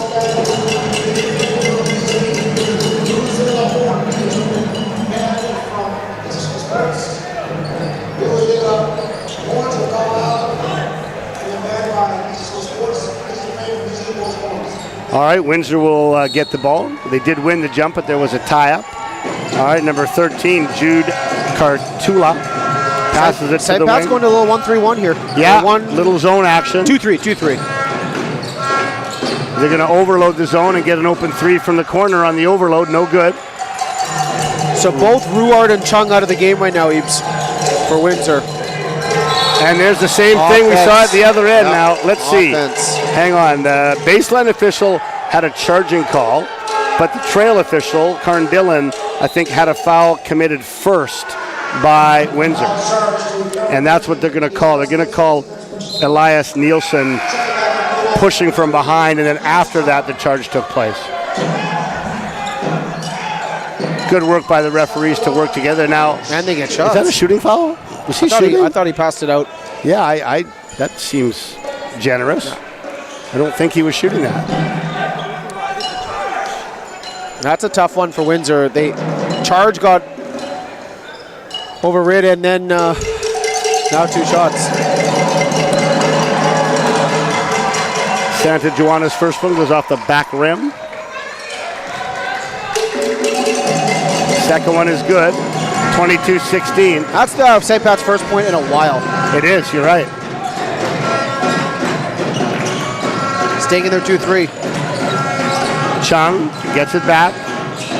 Reverses it to the wing to Nielsen. Little foul shot jumper is no good, but there's another rebound. and he just won't be denied. Perrin Taylor just going to town inside. Very impressed with how this young man is playing so far. Yeah, he's a beast. I feel like he's getting hacked too, but the big guys don't get those calls. That three is way off the mark, and that ball will go to Windsor.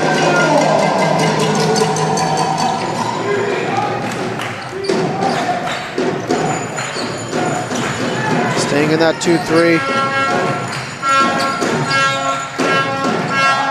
Little foul shot off the backboard, and as you and I both know, that's the best place to attack the high post against the zone, and then Windsor gets a steal in transition here, and they're up 10 points now. Wow, they just slowly and methodically got up. There hasn't been a quick run. Ball's on the wing to Mosney, back to Chung, back to Mosney. He's open from three. Got it! And Coach Santos went into this zone, I think, to try to control the inside, but now Windsor is scoring from the outside. For me, it's just St. Pat's is getting nothing on offense. That's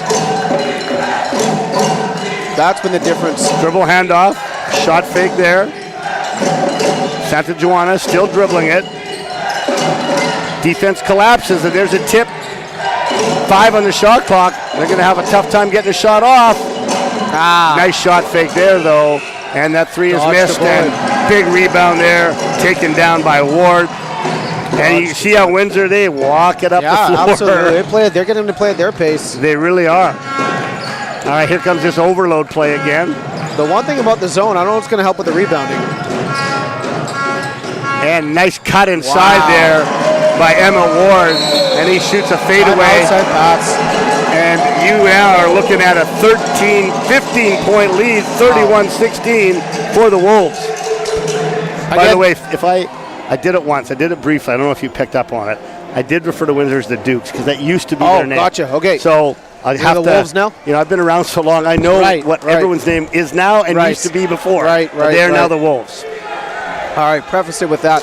I'll say the biggest surprise to me is St. Pat's inability to beat guys off the dribble. And without that, they're not getting any driving kick threes. And the other issue is that they're not getting any defensive rebounds easily. So they can't run out either on that. Yeah, and as you know, if you're going to transition, you need to control your own glass. That's it. And so that's one of the main reasons I think why Windsor's been able to keep this at a slow pace. Absolutely.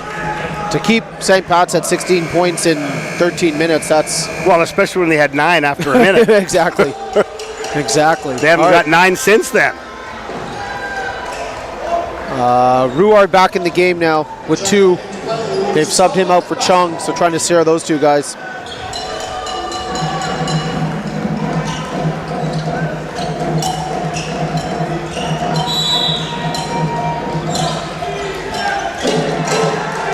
All right, Santa Joana after that timeout, we'll see what they're going to run. There's a little baseline stagger screen. Again, staying in front of him so well. Baseline drive there. That was close. The by Solis, and they throw it out of bounds. I mean, hey, full credit to Windsor. They're playing exceptional team defense right now. Their on-ball defense has been really impressive to me.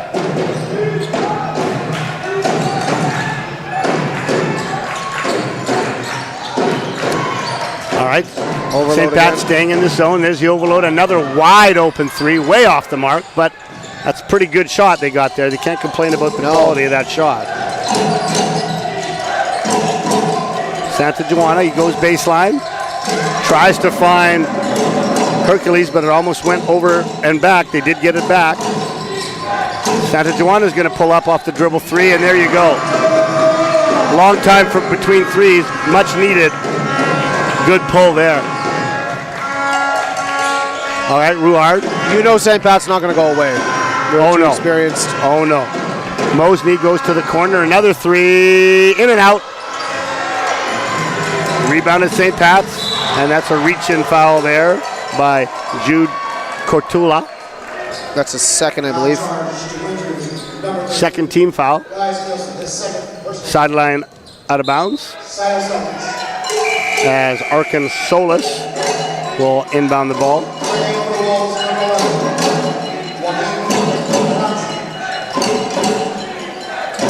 Ball goes in the corner to Santa Joana. He's going to pull another three. It's long. Rebounded by who else? Mr. Taylor. All right, Ruard will set the offense. He's going to get a screen from Ward. Gives it to Joaquim Duramzi. Back to Joaquim. He's got Ward inside, but he missed him. And there's a post entry that wasn't very strong, and that's a turnover. Whole possession, they were kind of confused about what they wanted to execute. And I see Windsor coach is indicating he wants a timeout. Overpassing there, eh? He had a layup. But I think that's the presence of Taylor. I think you're right. Yeah, I think you're right. Those are layups they usually go up with.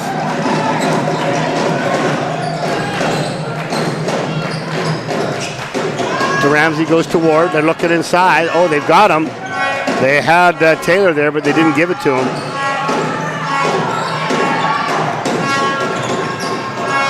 Taylor a little bit out of control with that shot, but he got the rebound back and tipped it to Ward. And that's going to be a foul on 7 for St. Pat's as he was holding Taylor, trying to box him out. That foul was on Solis. Knapp trying to get a travel call on that up and under move that Taylor did, but no such luck. And that'll be Windsor taking their second timeout of the first half. I can't say enough about Windsor's defense to start this game. One shot and out for St. Pat's over and over and over again.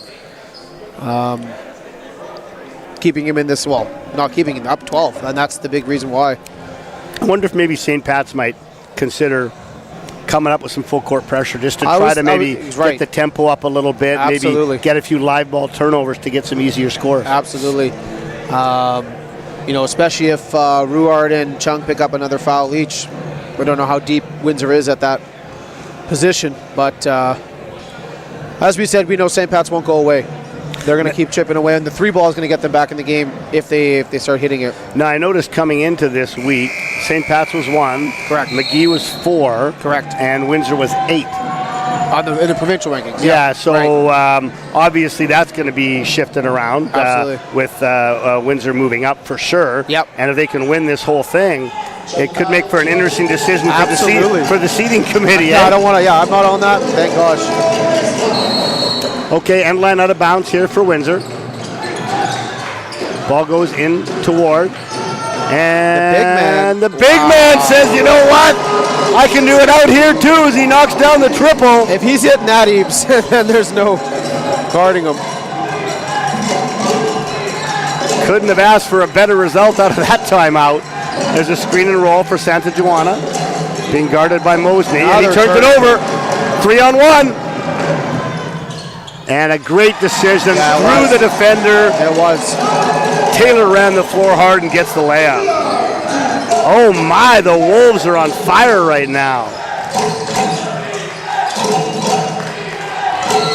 Travel. Yep. The other way. Yep, that's going to be a turnover.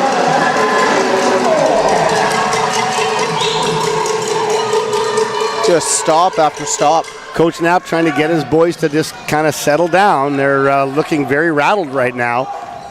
They're going to pick up a little bit higher in that zone. Ruard, he's going to try his luck at a 3, way off the mark. And here comes Santa Joana. He's going to the rack for sure. Spins, goes, foul, count the basket. It's the third on Ruard as well. Yeah, that's the third on Ruard. He was fairly animated after that call. Good job by the official to go in and just talk to him. Yep. Last thing you want is to give out a tech in that situation. So, well, especially in high school ball, because that's another personal. Yeah, exactly. It's not like the NBA. So Ruard not happy, but got to sub him out because can't have him pick up another one before halftime. Chung's back in the game. He has 2. And Santa Joana completes the 3-point play. 36-22, 14-point lead for the Wolves with 4 minutes to go here in the second quarter. Let's see if St. Pat's can close this quarter on a run. Duramzi throws it back to Chung. Chung goes high post to Taylor. Taylor turns and shoots. No good. Duramzi's had a few open looks on the perimeter. It doesn't look like he wants to shoot. So I don't know if St. Pat's is going to pick up on that. Oh, almost a turnover there, but they get it inside. Oh, a missed bunny by Quan.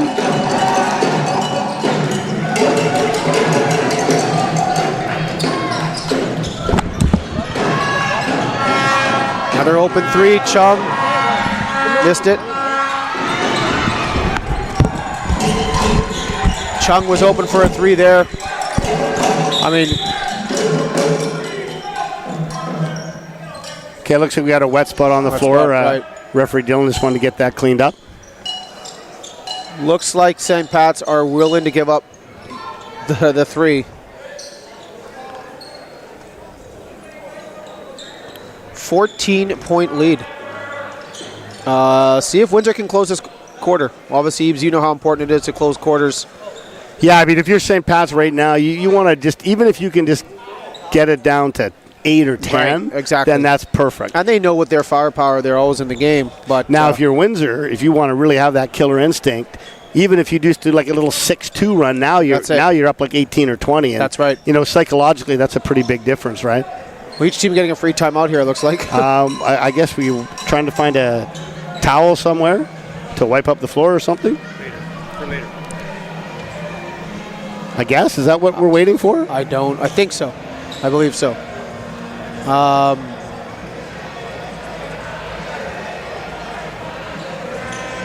Believe so.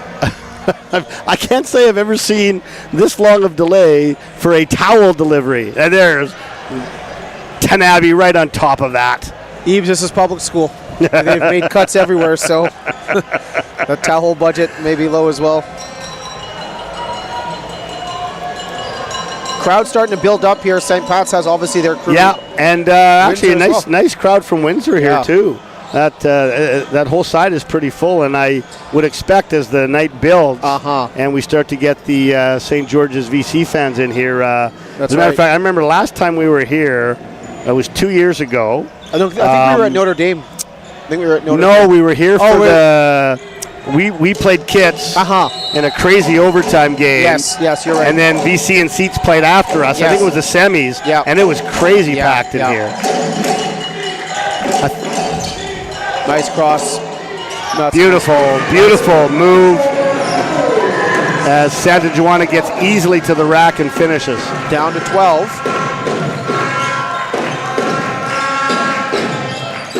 Cortula skips it, high post to Taylor. Back to Cortula, he puts it on the floor. You don't want to do that down there. All right. Not with the quick-handed St. Pat's players collapsing. Turnover, Windsor. Santa Juana, he's going to look to take over here. Back rim. Nice rebound there by DeRamsey, and he just slows it right down. Doesn't even think about looking at that 2-on-1. Early three, and he makes it. Just when St. Pat's might have a bit of momentum, Elias Nielsen hits that triple. Solis gives it to Santa Juana. Goes off defender's foot. Solis to Metalabos. He gets the rack blocked inside. Good no call. Absolutely. Great block there by Taylor. Now we have another whistle. I guess we got, from the spill down at this end from the previous play. They'll get that wiped out. That's a 15-point. That's a big three. By the way, I'm liking the court. Now, there's way too many lines, but okay, that's I understand that. But I like the dark stain in the keys and nice logo at center there, and it looks nice. Got the colors out there. A lot brighter in here too. And of course, I love the fact that this is the Tom Tagami court. Absolutely. Tagami, Vancouver legend. Absolutely. 30 plus years here at Killarney, and he's been actually running our association website for a very long time too. Just a dedicated basketball guy. As Taylor hits the foul shot there from the elbow.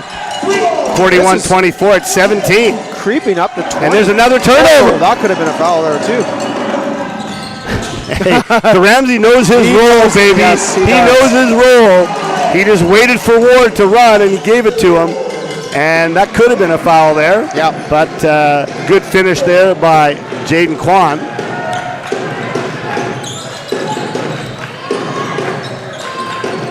Ball's being pressured a little bit, Norda, by St. Pat's on the wing. DeRamsey dribbles it. Throws a skip pass, and it's a turnover. Nope. Nope, got it back. Taylor sort of has it. This is a very scrappy play. No way if that goes. Oh, baby! Wow. Oh, baby! Wow. Elias Nielsen, back-to-back triples. Santa Joanna almost turned it over. There's a 3-ball. It's good. Nice answer back there from Jacoby Matalabos. Still a 17-point lead here for the Wolves. All right, Chung's going to slow it down. And that's a foul. Yeah, I thought so. Do you think so? I think he got him on the arm, yeah. And does Taylor have any fouls right now? No, 0 fouls. That's a good sign for the Windsor Wolves if he doesn't have any fouls. Absolutely. Now, I think number 13 is Jude Cortelia. They have 2 13s on the. Oh, I see that. Yeah. So the one that's playing it. Thank you. Yeah, Right. he's had 10 points already. Sorry to the Cortulia family, but I'm looking at a roster that has 2 13s. Both down. Both are good. And we got a big man who can shoot the free throw like that, because you can't even hack him under the rim. Exactly. Santa Joanna thought about the 3, wasn't there. Matalabos kicks it out to the corner, and let's see which way that'll stay with the Celtics. 17 seconds on the shot clock.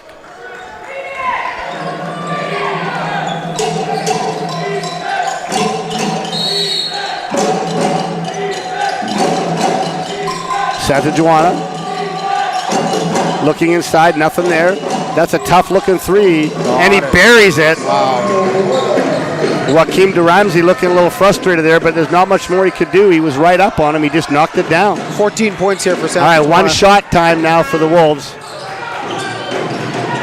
48-32. They go inside. Nice step power through. Wow. And St. Pat's will get a chance for a last shot. And you know Santa Joanna's taking it, but no, it's going to be an offensive foul. And that's a big call. Coach Santos not happy with that call. Not only is that a big momentum shifter because they didn't get a shot up, but with 4 seconds to go here, Windsor could get another basket. Absolutely.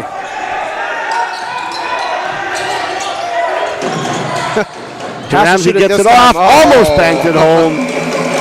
Well, there you have it, ladies and gentlemen. I think many of you out there might be a bit surprised by this, as the Windsor Dukes, sorry, I just did it. The Windsor Wolves put up 50 in that first quarter. St. Pat's with 32, an 18-point lead. Perrin Taylor had 20 at half. Wow. So 20 and probably points. you're looking at 8 to 10 rebounds as well. He might already have a double-double. You Right. might very well be right. And, you know, obviously a difference maker. I think just as I said on defense, him lurking in the key, there's no easy layups. Well, and also, too, it's not like he's the only big guy they have down That's there, right. too, right? Length everywhere. So that's a great first half. All right, we're going to take a quick break. We get a 10-minute halftime, and we'll be back shortly for second half action.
All right, ladies and gentlemen, welcome back to SportsCanada.TV network.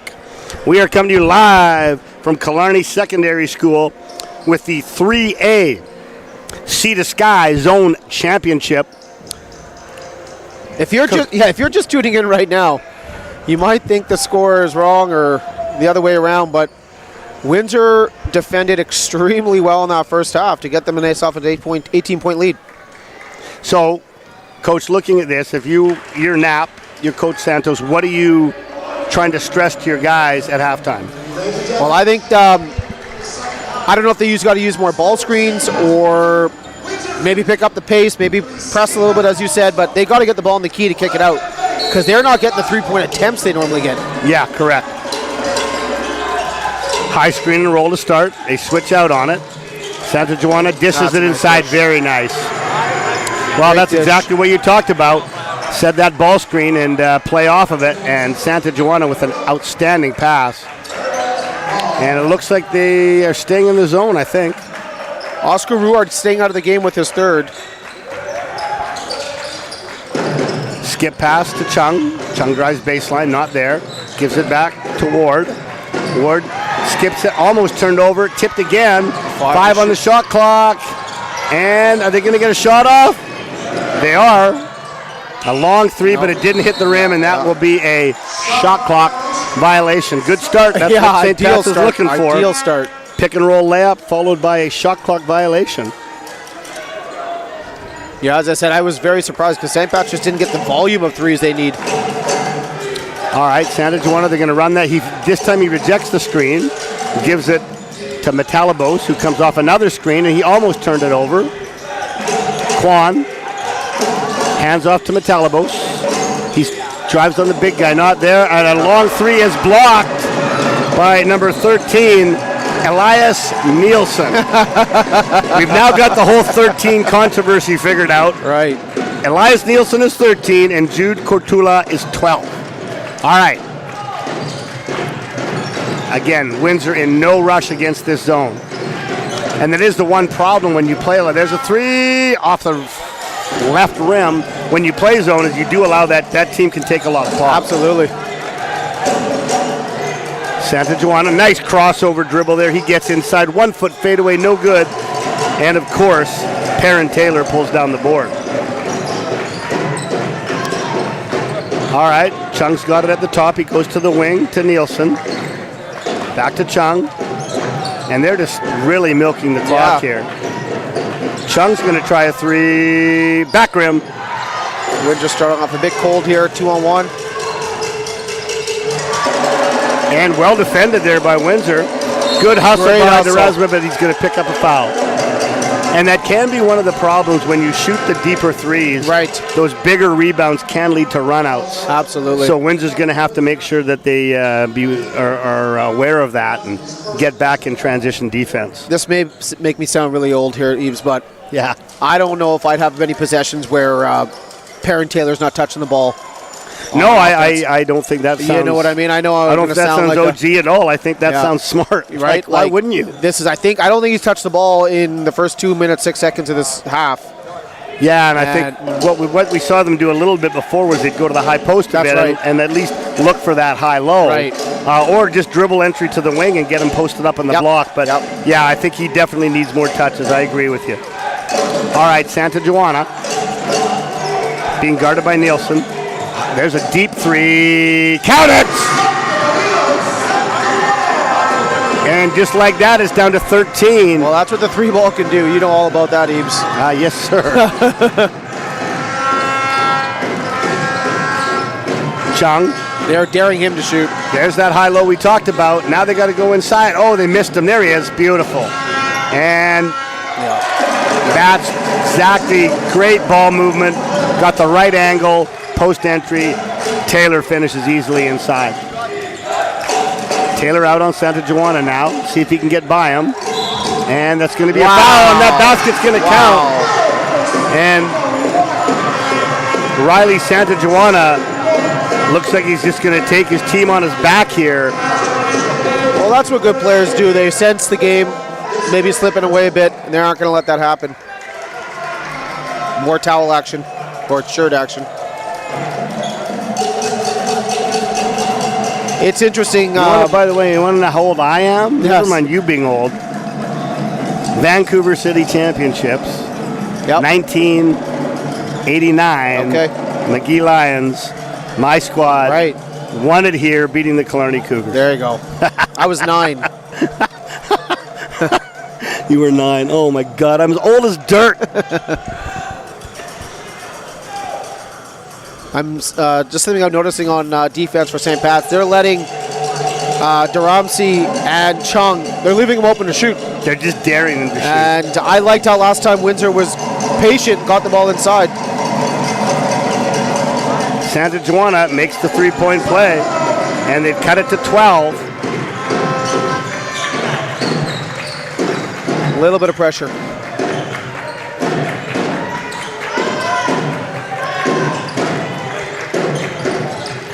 So Duramsi, they're just... Wow. Well, when we talked about getting Taylor touches, I'm not sure if we meant No. the corner three, Wow. but he just banged it down. And is that going to be a shooting foul or before the shot? Let's see what the ref calls here. And that is going to be on the baseline. And I think that foul was on Duramsi. Yep. Second foul on him. I tell you, this towel is getting a workout. We're going to have to put that in the Sea to Sky budget to getting a towel next year.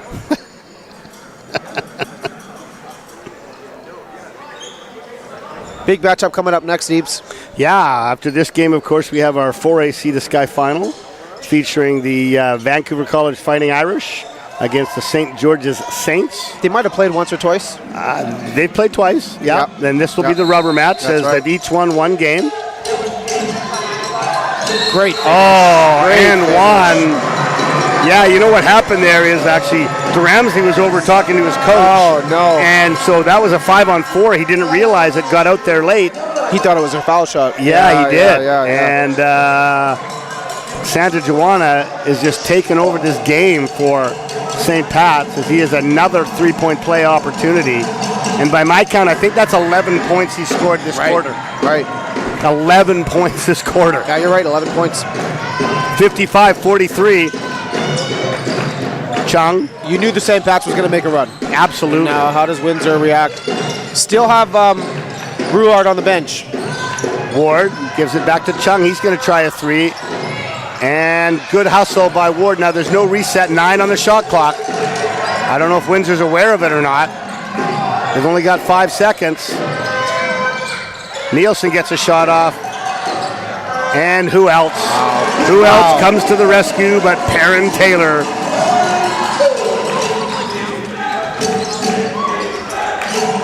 Santa Juana. He's going to look to shoot there. I thought he was going to pull another deep three. Santa Juana up to 23 points right now. Being guarded by Ward. That's a tough matchup for Ward. There, he kicks it out for touch three. No good. Good look. Paint Good touch. rebound by Metalabos, though. A rare second shot. Oh, yes. wide Coach Knapp wanting a foul on that three. I think he might have been right, but no call. However, they get another offensive rebound. And there's the guy, the man of the hour, but he misses it. Another offensive rebound. Ball is deflected out of bounds. That's something we didn't see in the first half. No, we didn't see that at shots, all. right? They just got 3 in a row there. And when you give up those offensive boards, you're actually very vulnerable to the three. That's it. Of They're course, scrambling. everyone's collapsed, right? They're scrambling, absolutely. Nice play. Oh, did you see that? Nice play. Little ring around the rosy, around the post there. Beautiful end line out of bounds. And Santa Juana scores yet again. Oh. Now, who's that foul going to be on? I think his ankle. I think that's going to be on St. Pat's. Yeah. I mean, I think it was close because it was kind of a bang-bang play, but he made the first contact. And so that's going to be on Jaden Kwan. And he's holding his ankle. Let's see if they're going to sub him in. Second on Jaden. Looks like they're going to get a sub in for him here. I think his ankle, the one that's not braced up, might have.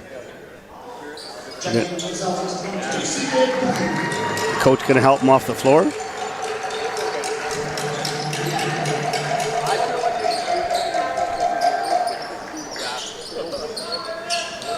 All right, 24 seconds on the shot clock for the Wolves. Chung, back to Nielsen, to DeRamsey. Again, Windsor in no hurry. I'd like to see them there. They go down low, back out. Chung for a wide open three. And Good Nielsen board. crashes and Good finishes. board. Good job by Elias Nielsen to get that put back. Santa Juana crosses over, gets to the rack. He's fouled again.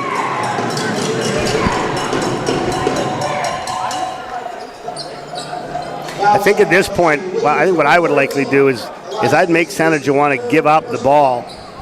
I'd make him give it up and then not let him get it back. Because absolutely. he has the ball all the time, and he's just punishing them right now. Missed free throw, however.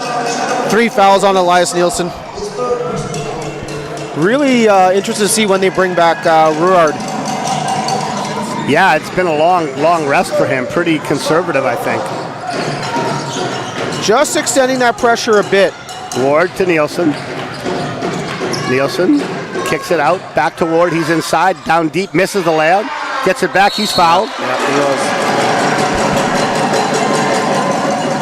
And Emmett Ward, 6'5", 215-pound grade 12, will get 2 free throws.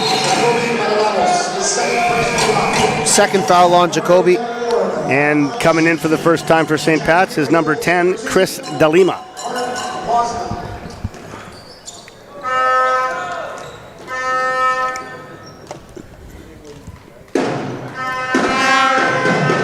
First free throw is long.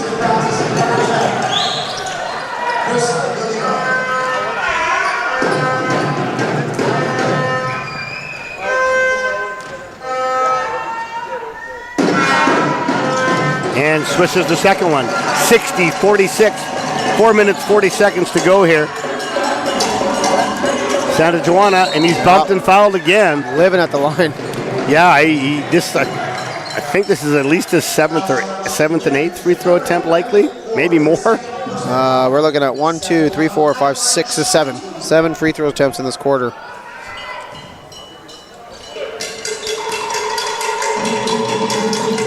Oh, he's well short on that one again. Probably getting a little bit tired.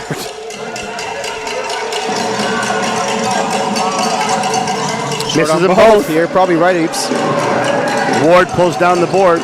Chung will bring it up. Nielsen goes high post to Ward. Looked inside, but it wasn't there. Wide open three for Nielsen again, and he counts it. Knocks it down. I think that's his third triple of the night, if I'm counting correctly. You are right.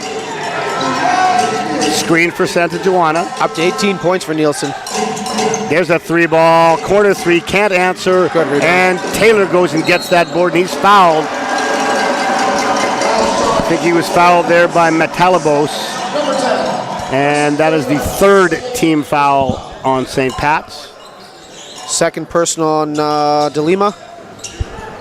And just like that, it was starting to roll, but it's back up to 17. It was 18 at half, so St. Pat's has not been able to cut in the lead other than 1 point. All right, Nielsen bad pass. He telegraphed that pass. Steal for Santa Juana. He kicks it back, almost threw it away. Metalabos has it.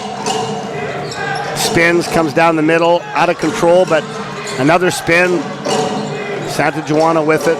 Spacing seems out of sorts right now. Santa Juana gets a rescreen there. There's a 3-ball by Metalabos. In and out. That looked good, but didn't drop. And Ward starting to assert himself on the boards. Oh, Nielsen shot fake. They got to be wary of him now because he has hit a few. Another wide open three. Yep. And the strategy is starting to backfire a bit on St. Pat's of trying to pack it back because that's back-to-back threes, and it's now up to 20. Did you see the spacing, Eves? Like, that kick out there was to a... Yeah, there was only like 3 feet away, you're right. And even there, look how close they are. Santa Juana, ball screen. Tough little fadeaway, It's good.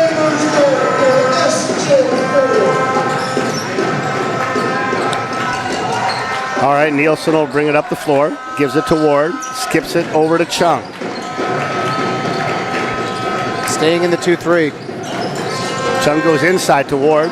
Ward skips it to Nielsen. Nielsen shoots another three. Oh, look good. Front rim and out, rebounded by Metalabos. Here comes Mr. Santa Joana. He crosses over, pulls it up. Back rim, and didn't get the roll. Taylor pulls down the board, and once again, Windsor in no hurry. Looks like Ward is asking for a sub here because he's tired, so the coach is actually going to call a timeout. Not wanting to take him out, he's going to give him a rest that way. Ward, not sure if you're tired if you want to take that shot. Here comes Santa Joana in transition. Almost finished it, but couldn't get that. Nice pull down rebound by Martin Mosney. And I like the no call. I was just about to say, I like the no call there. Because that, to me, was borderline a flop. Yep. And I like the no call, but the ball went out of bounds off of Taylor. That will go back to St. Pat's as West Point Windsor takes a timeout. So let us reset for you, 66-48. It's 18-point lead with a minute 47 to go. It was an 18-point lead after halftime, and with Santa Joana putting on a bit of a scoring clinic, St. Pat's had got it back to within 12, maybe 11. But Windsor showing great. Yeah, they never got it to single digits. No, they never did, and Windsor showing great resiliency, coming back. Two big back-to-back threes, one by Nielsen on one side, and who had the one on the other side? Nielsen, and it was actually... I'm trying to remember. That's a good question. Was it Mosney? Was it? It two? was Yeah. two. Mosney, yeah. And that got that lead right back up to 20 again, and now it's back to 18. The one thing I've noticed here, especially in this third quarter, is St. Pat's usually moves the ball well, take touch quick. It just seems a little bit out of You know sorts. what I think's happened though? Yeah. Is Santa Joana has been such a focal point, right? And he's doing a lot of one-on-one. And what can happen sometimes, as you know, is the other players, instead of moving, they all start watching. That's right. Santa Joana, nice kick out. Now that was very good spacing right there, as he finds a nice wide open Solis for the corner three. 66-51. To Ramsey, back to Chung. To Nielsen. There's the overload to DeRamsey. He's not even thinking about scoring. Inside to Taylor. Play. Nice pass. Great play out of the timeout there. Great play out of the timeout there by the Wolves. All right, Taylor's now going to guard Santa Joana. Heracles. Nice matchup here. Stay up, got switch. Going to switch. Oh, a nice crossover and back, but he loses the ball. And wow, great job, Great job by DeRamsey to save it out of bounds and throw it off of number 10, Delima.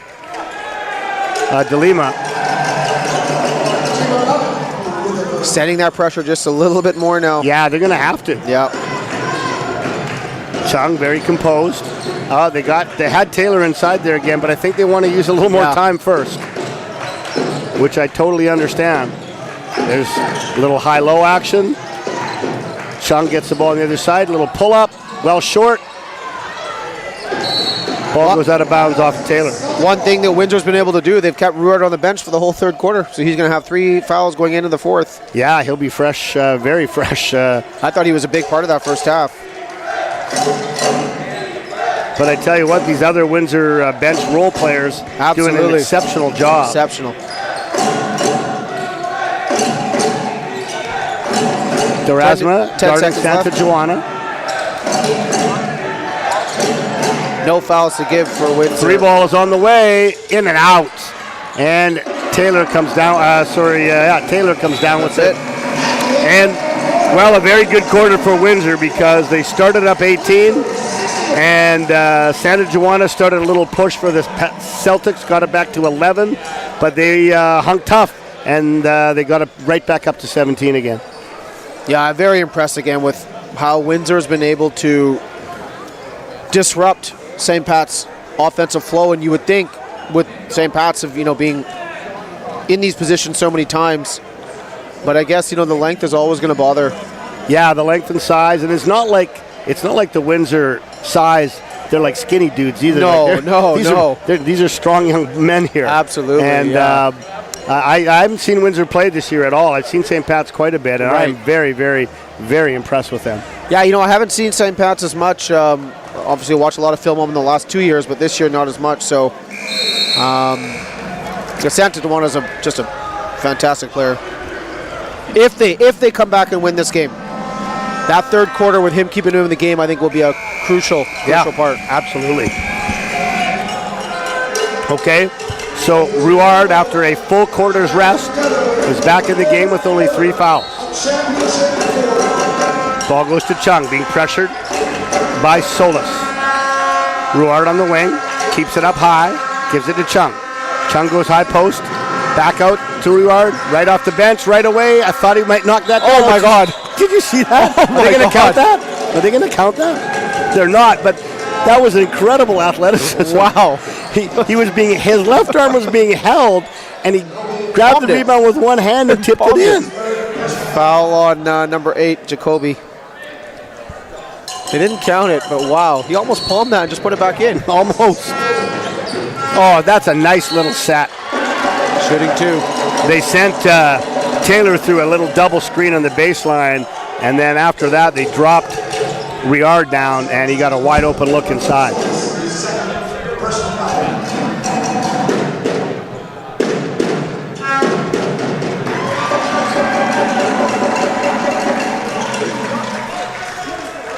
Seven points for Ruard.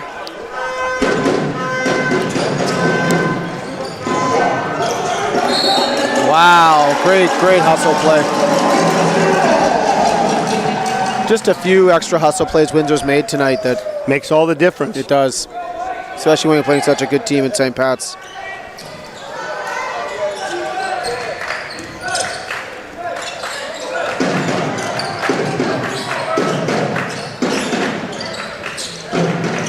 Overload 3, back rim, good rebound there by DeLima. Santa Duana is going to have to.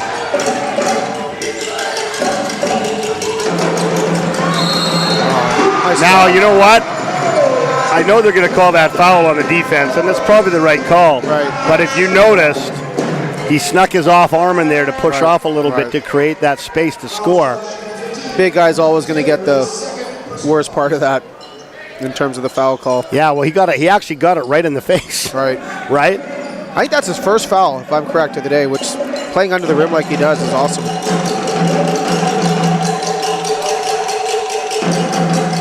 All right, we'll see if Jacoby Matalabos, 6'4", grade 12 guard, can complete the three-point play. And he does. 69-54. Oh, and a bad decision there. Turnover. That's really the only way St. Pat's can get back into this game is that they get turnovers. Santa Juana, nothing there. Kicks it out. Nice crossover move. And that was no call. Good no call. Very good verticality there by Perrin Taylor.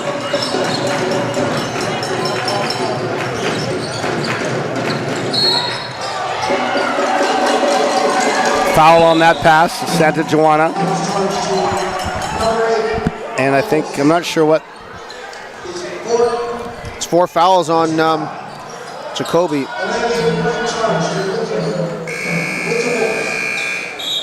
Subbing in for the Celtics is CJ Bukid. Eves, where do you fall on this? 4 fouls on him, you're down 15. Do you pull him or no? I might pull him, but only for like a minute. Okay. And then get him back in. We are to Chung. To Mosney. Nice little high post cut there after he reversed the ball. Ruard cuts the high post and gets a foul shot there. Yeah, out of control there, and that's a turnover. Left his feet. And even though they have a 5-on-4, they're no rush. Oh, no! Oh, they got lucky on that one. He's going to try again, and he misses, but nice rebound by Ward. Well, I think it's panic time now for St. Pat's. They're going to have to pick up and make something happen and get some tempo because they're down 19 with only 8 minutes to go. I mean, shooting threes is great, but they're not getting the volume of threes they need. They're not getting them off. Tough little fadeaway. They're relying on those. Good rebound there. wow. No, that's going to be an offense. That's going to be a foul. Looked like DeLima had got the rebound, but he pushed off to get it. That's his third. And that's the 4th team foul already for St. Pat's. I'm thinking Taylor's going to play point guard. Why not? He's done everything else. Well, no one's stepping in for a charge on him. They go inside, and he brings it down. You don't want to do that, not with all those guards around you there. First time he's done that this game. Santa Juana's going to get to the rack, and he's going to finish with the left hand. Again, like you said, Eve, that's the only way they get back in this game. Yeah.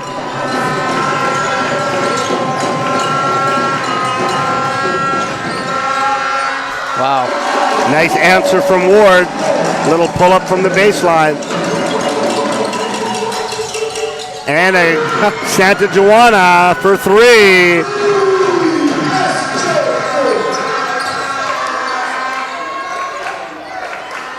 (75-59), 16-point lead.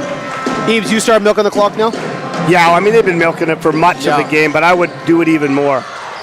Little high post shot is no good. Like the shot that was 16 on the Yeah, clock. I might want to wait till under 10, unless it's a layup. That's right. Santa Juana almost turned it over, but managed to kick it out to Solis. He's going to take another 3.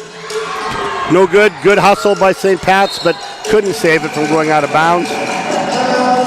St. Pat's offense right now is... It's Santa Juana. Exactly. That's it. They got nothing else. And that's a lot of energy expended And by him. a lot of pressure to put on one I guy. know. I mean, he's up to 31 points. So he's got more than half of their Yeah. points. The unofficial count, though. The Sander unofficial count. All right. 20 on the clock. They're going to work it a bit, like you talked about. They're going to go inside to Taylor. Taylor drop step, powers up, and he travels. Might have traveled. There's 12 on the clock. We did that, so not the worst. I always tell my teams, whenever we go down to the States, whether it's club or, those kids know how to milk the clock. Well, it's different rules, right? That's right, But that's right. They do know how to do it. Nice block there by Ward on Santa Juana as he got by him, but Ward blocked the ball cleanly. Chung to Ruillard, back to Chung to Mosney. Mosney to Chung. High post to Ward. Ward looks inside, and that's beautiful basketball. That's amazing. Yep. 6 passes the ball, never touched the floor. Touch the ground. 11 on the clock. Make St. Patrick's rotate, and then you go high-low. And when you have that guy down there, it's really high low, right? Yeah. So you just throw it really hard at the rim.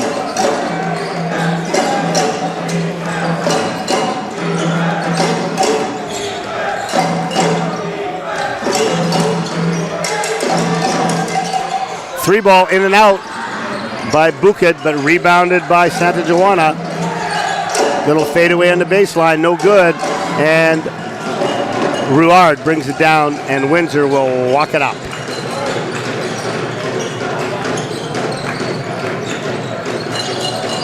Skip past to Ruillard. I don't like that shot. But of course, you know as soon as I say that, he's going to make it. Well, he's been trying. I think it's his 4th attempt in this quarter. He's been trying. Tough shot there from Metalabos.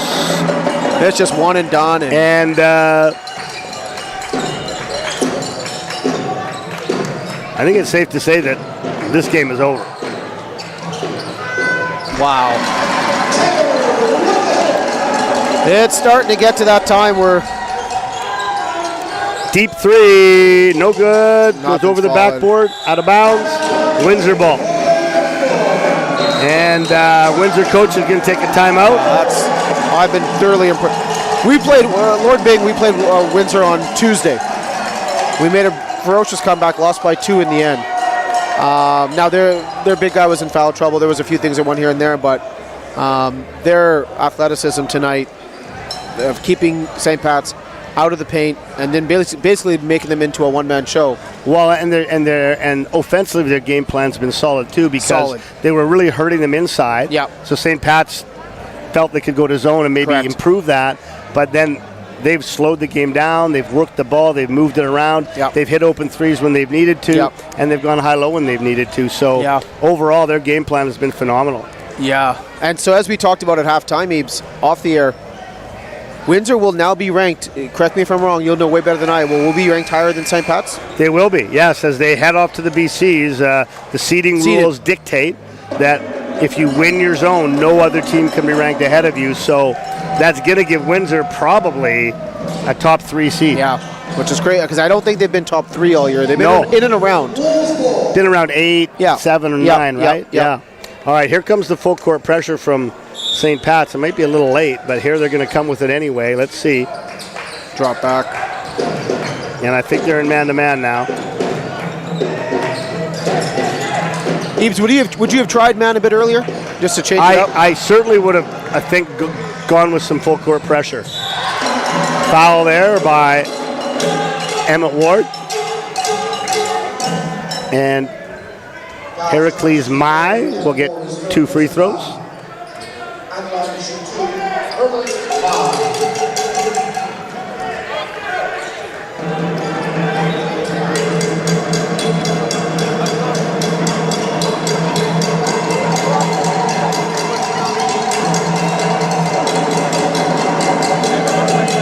First free throw is no good.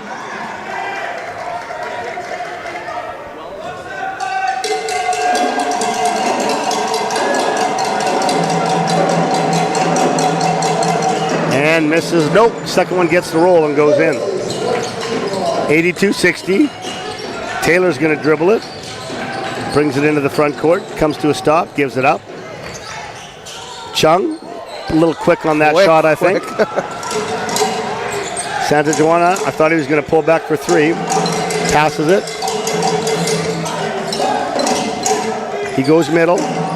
Gets around Taylor. Oh, yeah, he came down. Yeah. He came down. The length is really causing problems.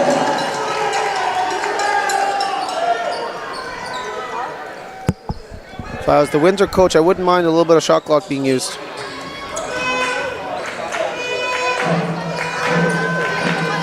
Ward brings it over center. Gives it back to Chung. Chung sweeps it, goes off a foot, and picked up there by Heracles Mai, and he finishes. 82-62, 3:30 to go.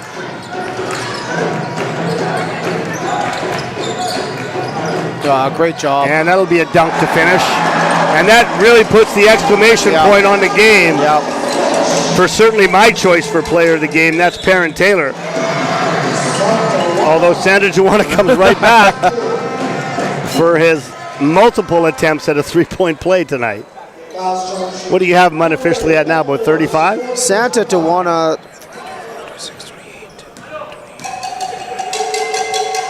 35, right there on the dot, right there. That's 35 with the free throw made, unofficially. 84-65. Ward picks up his dribble near center, gives it to Taylor. Taylor drives, gets right through, and he's going to finish again. Jeez. Just an impressive performance. Santa Joana misses the layup. Rebound by Ward.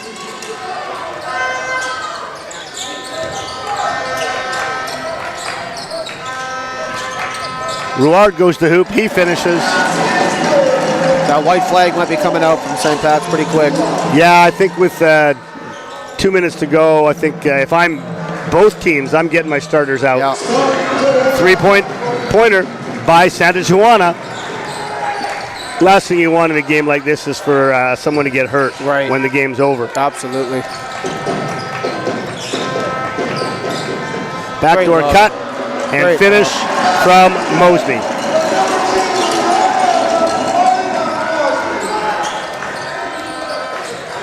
Santa Joana gets to the rim again, finishes the left.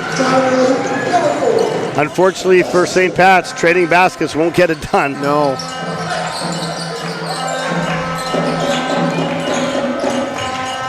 And there's another layup, but missed. Tipped out.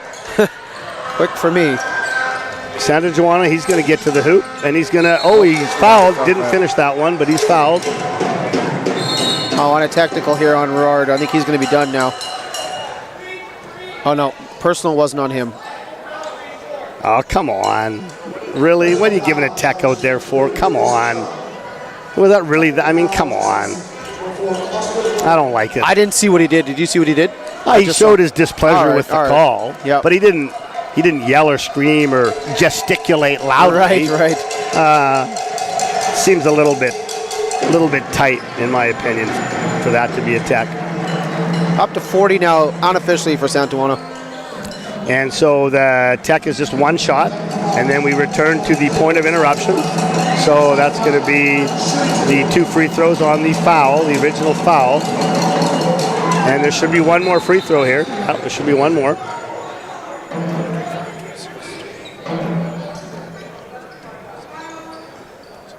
Because the first one was the technical foul shot, and now these are the 2 free throws. Again, unofficial, but I got him at 43.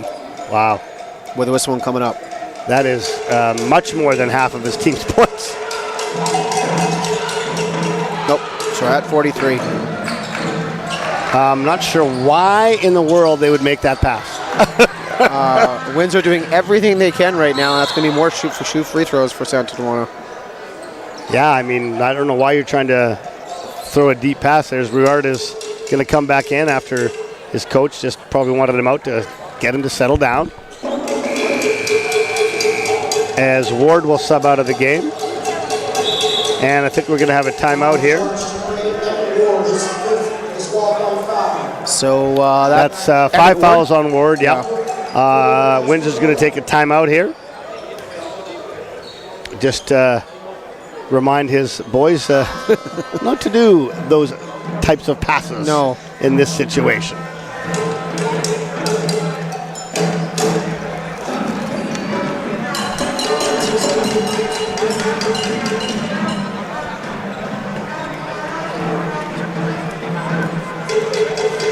Well, unofficial stats again, I have to say this. I have Perrin Taylor at 39. Now, he hasn't get as many rebounds in the second half as he did in the first, but he's still got to be somewhere around 14 or 15, I think, maybe. Yeah, at least. Elias Nelson at 15. Mosley at 8. Ruard at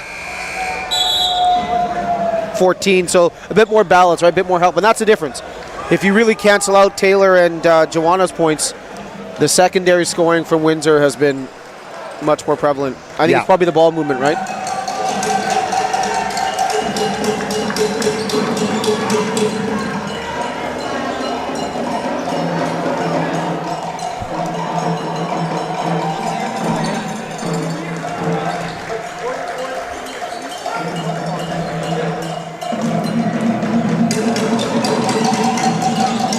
One of 2 for Santa Juana.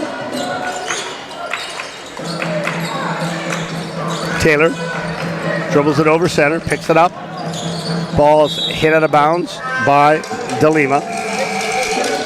Is any party nap right now thinking maybe we should have pressured earlier? Yeah, I mean, they weren't getting the tempo they needed in this game, and unfortunately, the zone actually slowed the game down even more. It did. All right, Ruard keeps it up high, looking inside. Goes baseline, gets by his guy, comes reverse other side, foul. 2 shots for Ruard.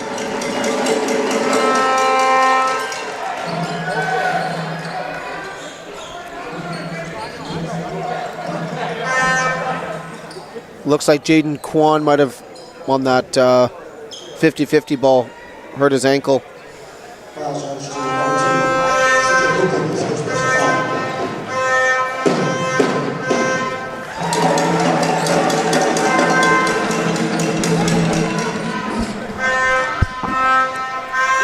15 points, 16 points for Ruard. Remember, he didn't play the third quarter either. He sat out the whole quarter, you're right. Santa Juana gets by, finishes with a scoop layup. Scoring machine. Flirting with the half-court line. And he's going to slam it home, and that'll put the exclamation point on it. The Windsor Wolves are going to be the 3A 2025 Sea to Sky champions. 3 ball from Arkansas 94-78. St. Pat's going to fight to the very end. Chung brings it back out. He's double teamed. Finds Nielsen. Nielsen finds a wide open Mosney. He misses it, but cleaning up the mess was Perrin Taylor. Now we've and there's another three full All-Star game from CJ Buket. 96-81. And Chung does the smart thing, just bring it out. Kill some clock.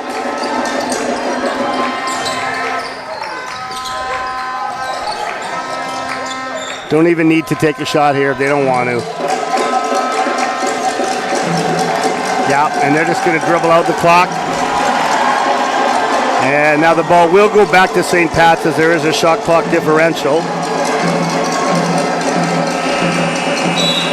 Okay, so 5 seconds to go, St. Pat's ball. I'm assuming they're just going to dribble out the clock here too. You know, real impressive, like 40-minute performance. Yeah. You know, I was expecting the whole game. St. Pat's run. All right, Santa Joanna will try one more three. Why not? Add to that total. And there you have it. Wow. Your final score here from Killarney Secondary School. The West Windsor Wolves, 96. St. Patrick Celtics, 84. Your 2025 Sea to Sky champions. Congratulations to the Windsor Wolves. Great game. I have Santa Joanna at 50, but again, those are unofficial. Well, I don't know. You know those Vancouver scorebooks that you use. I don't know if can you even fit 50 on there. No, I don't for think one so. player. They better be writing small. And if you get the third copy, you're not going to know how many you got at all. Now, before we bring you the 4A final, they'll be quickly lining the teams up here to have the presentation of the first place banner and trophy and to give out the All-Star and MVP awards. I haven't seen the whole tournament, but Perrin Taylor for MVP. Well, certainly based on this game and based on Windsor's performance, that would be my choice for sure. Yeah, difference maker, and you know, we'll 10 over to Larry. Carson Graham's own, Larry Donahoe. Championships award ceremony. Before we get on with our short awards program, I'd like to make a few thank yous. First of all, we'd like to thank our host sites during the week, St. John's, McGee, and Notre Dame. Thank all the officials and volunteers at those schools. Thank you. I'd like to thank our host school today at Super Saturday, Killarney. Thank them for all their hard work. Also like to thank the Vancouver Sea to Sky executive for all their work during the year to make these championships go on. And last but not least, players particularly, thank your parents, because none of this happens without their support. We present from the Vancouver Sea to Sky executive is Ryan Tanabe. Our first presentation will be the banner and trophy to this year's AAA champions, the Windsor Wolves.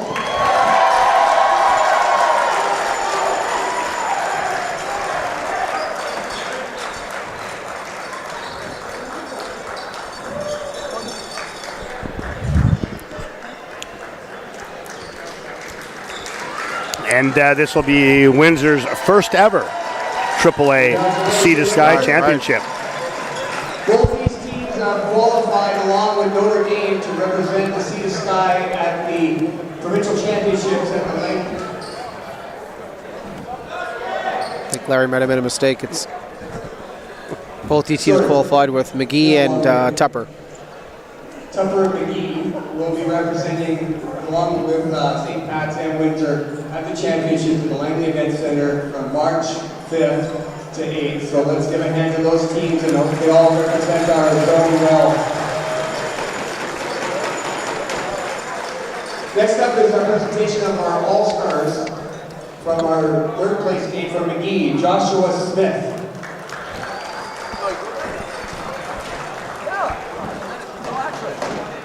I think Joshua Smith is just behind us here. Ryan, he's coming. Very young. He was just gonna sit here. Joshua Smith making his way down. Joshua Smith, of course, is the son of Andrew Smith, who I coached at McGee. There you go. 1988 and 89. Did he play at Carleton? He did play at Carleton. Yeah, Andrew went and played at Carleton after. Great guy. Great point guard for me, too. Joshua had a great game the other night. Yeah, he hit a ton of threes. Against Carson. From Windsor, Oscar Bouillard. A big game from him. Remember, out the whole third quarter and still ended up with 15. Yeah. Riley Santajuana. Yeah, I probably deserved one. Dropping I think 50. so, maybe. Yeah. I like this. He scores at all three levels, too.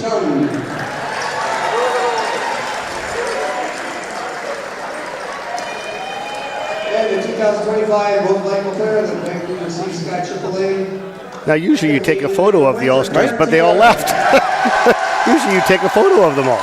And as we predicted, no doubt about it, Perrin Taylor, MVP. Vancouver College versus St. George's. Congratulations, both teams. We'll see you at BC. Both teams are about 10 days to get regrouped here. Yeah, get a bit of a long layoff before the BCs. Yeah. All right, well, we got 25 minutes till the start time of our Quad A final. So we're going to take a little bit of a break here, and we'll be back with a few minutes before that game to get you ready for the VC Saints matchup. This is Paul Eberhardt, Kevin Sander. We'll be back with you shortly.